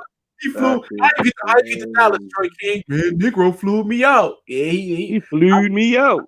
Those niggas flew you out to come spar Earl, and that's all you got flued out for. That's right, bro. That's how y'all doing in Dallas. Y'all flew niggas out. My niggas in Houston ain't flew niggas out. They flew coochie in and out. They ain't that shit about to turn into a trick ring. I'm telling you, that LDBC is about to turn into a trick ring. I'm telling you, it's about to be a lot of trick. Bro. They probably already have. When they get that super chat money, when they get their money, they probably want to buy yak and hookers, man. But that's all they do. You know, it's one thing about them niggas. Everybody ain't growing. All them niggas that, man, over the last 2 years, niggas might have grew 1,000 subscribers the most. What's the point of being in the community? Hey, for 9, I don't know how, but that motherfucker went from 2,000 to like 40,000. Another nigga, man, if he paying that shit too, but he done got stale though. Yeah, because there ain't nothing to talk about. What would you listen to that? What would you take advice from him for? I have no idea. Yeah, it was a basic article. Look, it was a basic article about Terrence Crawford, former promotional company, suing Bob Arum. He talking about Crawford getting sued. If you a lawyer, if you can't comprehend a 9th grade article, why would I even trust you with my life, with my will? When he said he just said some dumb shit one day, bro. I can't remember what he said. I can't fuck with that nigga, man. He'll tell you that. He'll tell you straight up. He won't report nothing about Errol Spence. It's just not. I just loved him. I just got too much love for the guy. I just got too much respect for the guy. How can you have all of this love for somebody, bro? You don't even know him personally, bro. You don't even know him. He moved from Illinois to Texas for that nigga, bro. Are you serious? I swear to God, that nigga moved down to Austin for that nigga, man. For what? Do he know him personally? Is he invited to camps? I mean, what is? And guess what? And guess why he loved Earl? You won't believe why he loved Errol Spence so much. If I tell y'all this, y'all gonna think I'm joking. What? People want it. I think he went over to he was over to Errol Spence house, or Errol Spence was over his house or some shit. And Errol Spence asked him to drive safely. Wow. Once he told me to drive safely, I knew that was something special about that kid, because he didn't have to tell me that, and I felt it. That sounds like that nigga Fanon, he looked like the baby Peanut. Remember they had the I've been loving it. He looked like Mr. Clean. You see them videos I did with him and Mr. Clean, them gay ass Mr. Clean videos? He looked like Mr. Clean, old ass Mr. Clean. So you telling me that this nigga, a grown ass man, move all the way from Chicago, Illinois, all the way to Texas? Man, you can move to LA. He got all this money. You can move to Florida. For another Texas, grown ass man. He told me to drive safely home. Once he told me to drive safely home, and he didn't have to do that, I knew I had love for that kid. Hey, bro, I'm not uprooting my family for another grown ass man, bro. I can't take the hard winters in Chicago no more. I'd rather take the hard back rubs from Errol Spence and his father. Is it okay if I rub your ass, Mr. Fanon? Go right ahead, Mr. Spence. And he be cussing motherfuckers that say something about Errol Spence in the chat. He had cussed him out. You son of a bitch, what the fuck you mean? He drunk. He get drunk. That's all Errol Spence did was get drunk, and he be like, he act like it's a mystery that Errol Spence drinks. Somebody say something about Errol Spence in the chat, he go the fuck off like Errol Spence don't drink or something. Who was that on Shoot the Fire? Wasn't it Nate Parker who said that? Nate. That's not Nate Parker. It's Nate Jones. Nate Jones from Chicago. He did an interview on I forgot what channel. Boxing with his A or some shit. Yeah, he did it. That interview was back in 2016, and he said, he picked Bud over Spence because Spence is drunk. Spence been drinking back then. Yeah, so this ain't nothing new, bro.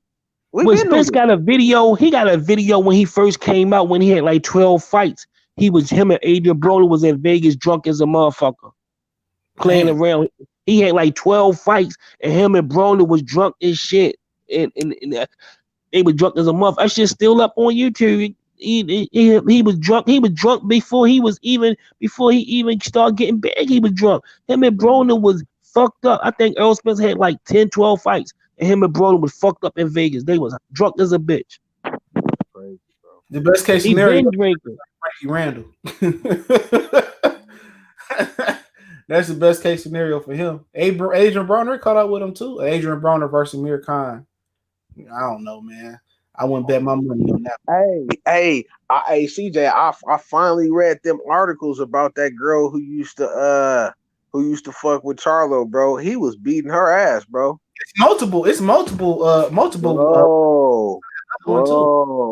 got no reason why. She got the bag too, though. She do got the bag. She like a producer or some shit. You know what I'm saying?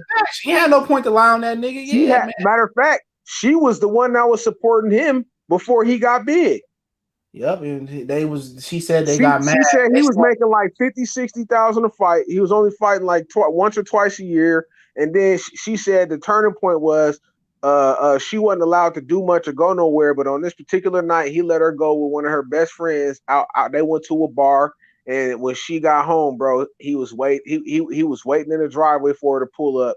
That's some serial killer shit. Hey, look, he got in her SUV, bro. And he asked her why she didn't answer the phone, and she said it was because she was already close to getting home, bro. He beat her ass, bro.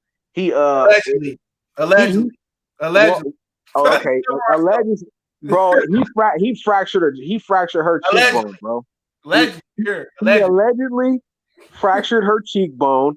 She allegedly he was mad at that. He was mad at her because she wouldn't stay at home and cook and clean too. It was one of the women he was talking about. She wouldn't stay cooking and cleaning, and she was like, "Well, I got a life. I make money. I make moves. I ain't no classic housewife." She said his whole family was mad at one of them.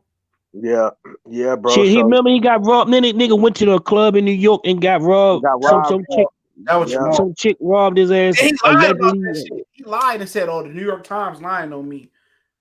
The white lady, a basic white chick, ran off with the bag. That bitch was basic. Yeah. So that was Jermall. The one I was talking about was I was talking about the one who lost to who just fought Harrison.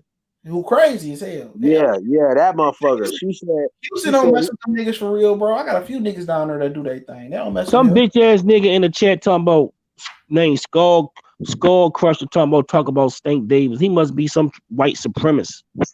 He should talk about Stank Davis. Skull Crusher. Visual T. Somebody said Visual T first.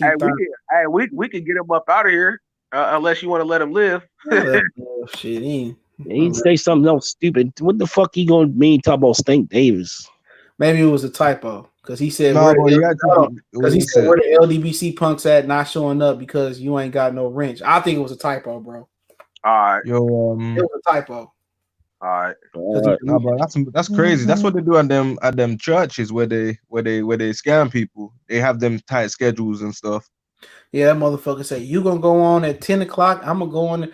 I wish that nigga would pull that shit with me. I just be cussing them niggas out, bro. But Tamier came up with that schedule shit. Oh, it was for 9.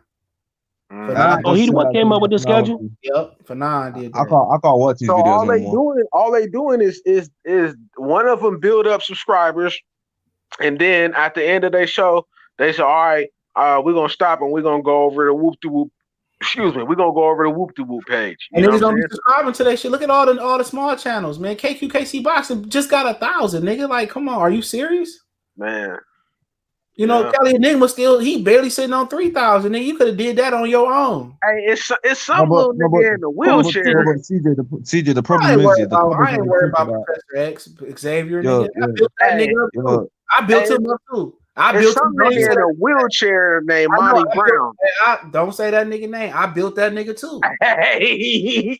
I built that nigga too, nigga. I built that nigga too. I'm gonna tell you what happened with that shit. They were saying, "Oh, you running with the LDBC? Nah, we built like nigga. You ain't built. You can't, man. 5 years on YouTube, you got 5,000. Nigga, got 5,000. Man, shit. And he got mad because they was calling his man's ugly and shit. Then yuck mouth. Oh no, is that Money Brown? Don't say the nigga name. I ain't trying to get a nigga no shine. Man, my bad. No, bro. because that was my fault, bro. I said that. My bad, bro. Yeah, I just like, he used to be over my channel. We used to do, like what we doing now, like every day. You know what I'm saying? He got mad because a nigga in the chat called his man ugly. IOB today. You know what I'm saying? I remember that because that was like 2 years ago when I first started following you. I'm gonna block a nigga for calling the ugly nigga ugly. You know what I'm saying? So instead of Beetlejuice be talking about his ass now. Yeah, so the nigga didn't come to me and voice his problem, right? So I said, y'all want to hop on again today? Oh no, man. He kind of mad because you didn't block the nigga that called him ugly. I would have blocked my whole subscriber base. Right. And you know him and Beetlejuice is beefing over Errol Spence. Oh, they is? They beefing over Errol Spence. See, that's the type of shit that I'm saying that's gay and weird, bro. I don't know what happened. You better stop fucking with me before I wheel that nigga into a pond. That's what Beetlejuice talking about doing, beating his ass on the wheelchair and all that type of shit. He can't talk shit. A nigga named, I'm gonna get this nigga on Diego or something. He slapped Beetlejuice at Madison Square Garden, I think, or somewhere in New York. Wow. And the nigga Beetlejuice picked his phone up and ran. I'm gonna hit the nigga up, Draco. Draco Bay is his name. I'm gonna hit the nigga up. Draco Bay. Hey, that'll be real entertaining, bro. He said the nigga. I swear this nigga don't seem like no lying ass nigga neither. He said he slapped Beetlejuice. And he wasn't putting on the internet. Somebody had posted screenshots he sent to IBTA and shit. And the nigga like, why you bringing up old shit or something like that? He said, I remember you talking all this shit. Remember I slapped your ass in wherever it was at, Madison Square Garden of Brooklyn, and you picked your phone up and ran, man. Nigga, you better stop playing with Beetlejuice used to be cool with Earl Spence, and all of a sudden he didn't. All right. Before I get off, I'm gonna tell you what happened with that. Because Dante, I heard it from somebody that know Dante. This is what happened. I'm gonna end it on this. This nigga the Oracle. Your story for the day. Dante got the nigga some press credentials to cover Errol Spence and was it the Ocampo fight, right? He got a nigga some credentials. So, he kind of, how can you say it, kind of outsourcing for niggas to cover the fight, even before he went to Thailand, because he was working with Town and shit, and they fell out. I can do a whole stream on that, and the nigga want me to do it, but I ain't even going to get into it. Let Dante get out of line. I'll eat through his ass, too. But he used a nigga Aki and a few other niggas to do the outsource. So, him and Beetlejuice met at Errol Spence media press like a couple fights before that. So they clicked in. He had RBTA come on to the show when he was doing the show. Years later, I guess they was still kept in contact. So he gave the nigga credentials to the Ocampo fight, I think it was. This nigga going into Errol Spence's locker room. See, when you go to the fights, you get a press pass. So you got the top press pass where you can go wherever. You got another press pass. You only can go limited spaces, and then you got the photographer press pass and shit too. He goes into Errol Spence's locker room when he wasn't supposed to. Oh wow! So Derek James ended up hitting up Kelly. What's the bitch name? Kathy Dugan. No, the one that Fred got mad at. Kelly Swanson. Swanson. So Derek James was mad that Beetlejuice was in the locker room when he wasn't supposed to, so he snuck in there. So Earl was like, it's cool, he can stay in here. Long story short, Derek James told Kelly Swanson to ban that nigga. So they end up banning the nigga from all PBC events. It got back to Dante, and they told Dante not to send that nigga ever again. So when he found out that Derek James got him banned, and this nigga, I ain't vouching for no nigga, but this a nigga that was covering Errol Spence before niggas even know who he was. Going to his gym, getting an interview, selling him the fight hype. Like, he was a hardcore Errol Spence fan before niggas even knew who Spence was. You know what I'm saying? He was going hard in the paint for that nigga, dog. And for Derek James to kind of, get him banned for all the press credentials and shit, was he wrong? Yeah. But would he have done that to Ellie Sackback if he wasn't supposed to be there? Hell no. Hell no. They all kiss Ellie Sackback. Ellie Sackback be every fucking way. Ellie Sackback get multiple press credentials. Like, let's say motherfucking Dante go. Dante only get one. Let's say Blue go. Blue only get one. That's why I'm not interested in doing that shit, bro. When Ellie Sackback go, he want 3 or 4. They give him 3 or 4. Ellie is a Jew. And reason they give Brady Raheem a lot of press credentials too. The reason why niggas don't talk about Ellie Sackback is Ellie Sackback can have you banned. But with him, that's where the beef started at. It seemed like Ellie sat back and Fight Hub got all the juice, nigga. When they come and Raheem. Yeah, Raheem ain't got as much juice as Viegas. Like, I see him in the ring and shit with KSI Logan Paul, the zone. He got a job with the zone though. Who? Radio Raheem. He working. Okay. What about the titty challenge chick, Wood? Who? Say it again. We'll be posting videos. Yeah. That's why he fell out with Errol Spence shit. The Pheno, man, she working her way up the top with those boobs, man. Not like old girl Christina Ponder. She got the job with Top Rank. What's the other chick? He talking about the chick from the zone. No, the other one. What's the other one name? That be out the there? One with Top Rank. Yeah, the one with Top Rank. Let me tell you this. No, the one with Helen Yee. No, that's Christina Ponder. When Christina Ponder got the Top Rank job, right? When she got the Top Rank job, right? She was like, "Well, I'm happy to be with Top Rank." I scroll down my Twitter. Then you got Helen Yee crying. I don't know if I want to do this no more. So they gave the Top Rank job to Christina Ponder over Helen Yee. That bitch was mad.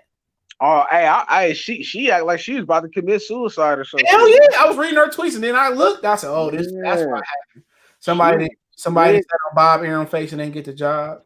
Hey, but she probably making more money on YouTube than she would have been getting that fucking job.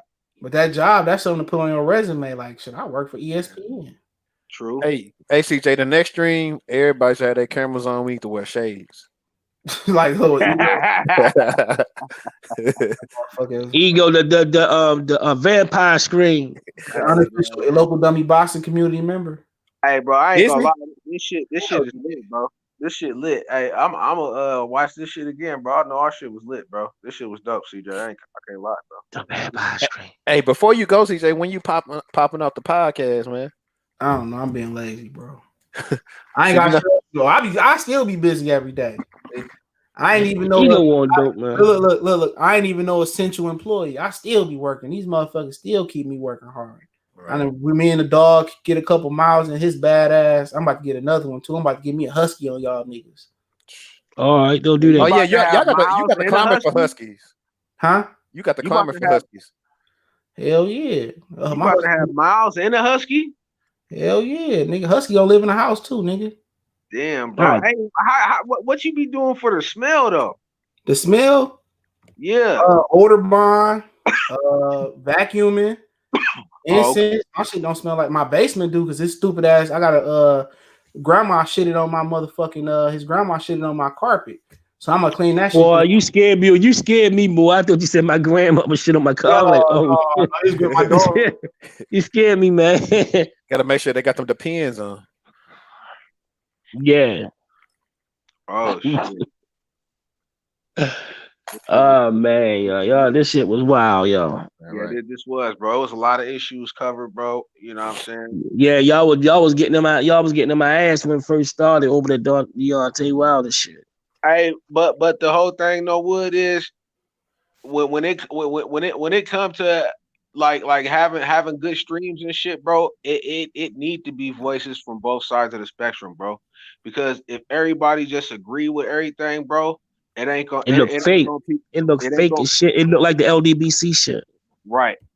Everybody agree with everything, so you only gonna get one type of viewer up in there. You know what I'm saying? You want to be able to draw viewership, bro, from every aspect. Yeah, my fault. Yeah, it look phony. It look phony. Samuel said, "Get cats instead of dogs." I got enough cats in my neighborhood. Hey, them cats do help them snakes from coming around, though. Yeah, we ain't got no snakes up here like that. We might have like garden snakes. That's it. Yeah. Branko, where you at? You in Texas? Yeah, I'm in Texas. Oh yeah, y'all got some snakes up there. Well, but you gotta remember. Hey, you gotta remember too. My dog ain't big at all. My dog might be 60 pounds on a good day, so he don't do too much of pissing. He don't piss and shit in the house. He may piss. Nigga say he got 10 cats, yo. He must be an old ass white lady, yo. The motherfucker say he got 10 cats. He got them exotic fucking cats. Ask him what type of cats you. There ain't no fucking Garfield. He got. That got mountain lions, but yeah, now I was gonna tell Dre, I'm from Louisiana though. Oh, you from the you a Texas nigga. Nah, candy paint on the slab. I don't know what else to say. Hold on. Hey, Sam, where you from, Samuel Prime? Where you from, yo? He from the UK. Oh, okay. He got them exotic cats. His cats would fuck some dogs up. He told me. Oh yeah, I believe it. Look, hey, I've been hunting before, dog. Like coon hunting, a coon will fuck your dog up if you don't know what you. So you went to go hunt? You went to go hunt Negro for 9 and Blue Blood and Free. That nigga went coon. Nigga went coon. Conversation. A coon scratch and bite the fuck out your dog and have him sick. You would be spending money on. Hey, you want to hear? You want to hear some crazy shit too? When I got my dog, this nigga I ain't never get a cage for the nigga. Man, never had a cage for the nigga. He well trained. I whipped that nigga into shape. He ain't never tore my couch up. Only time he chewed up my daughter 8th grade prom shoe. I don't know who he was mad at her for it. That was her business. I ain't give a fuck. Once the bitches was worn, she wasn't gonna wear them again. But yeah, my dog don't be tearing no shit up. But hey, you like a crackhead knock at my door, ain't supposed to be on the property, he'll fuck you up. Man. That's all you want, bro. You want something that's gonna be good to the family and protect the house. I just gave away one of his brothers from another litter. He a puppy, like 12 weeks old. He already can jump on the washer. All my dogs can jump. Man. I ain't talking about no little silver fence. I'm talking about 6, 7, 10 feet fences. Don't your pop don't he raise dogs and shit? Man, nigga just be having them bitches for no reason. They just had some more puppies today. Grandma and grandpa. I swear to God, she had 6. Hey, CJ. Start getting paid for selling them. Y'all seen my cousin? My daddy don't need the money. He give it to my cousin to sell them, but my cousin fucked up. My cousin was getting like $150 per dog for them bitches without the papers. He had 6, 7 of them. Dang. He had a little hustle going on too. All of them can jump. Y'all seen that video with that dog biting the mailman like in the street?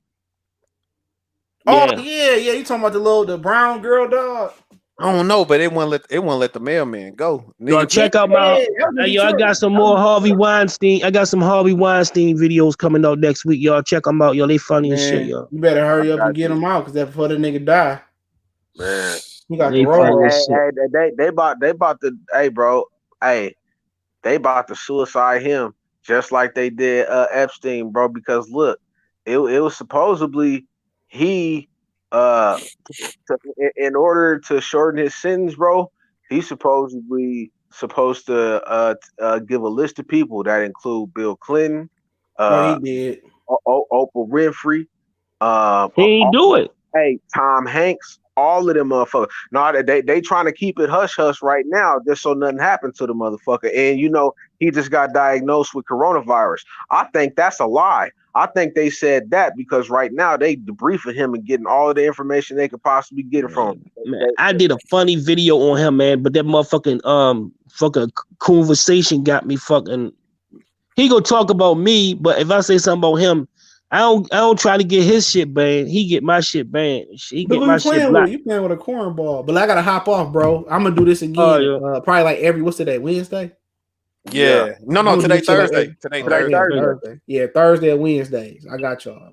All right, we're gonna do it. We can do this again, y'all.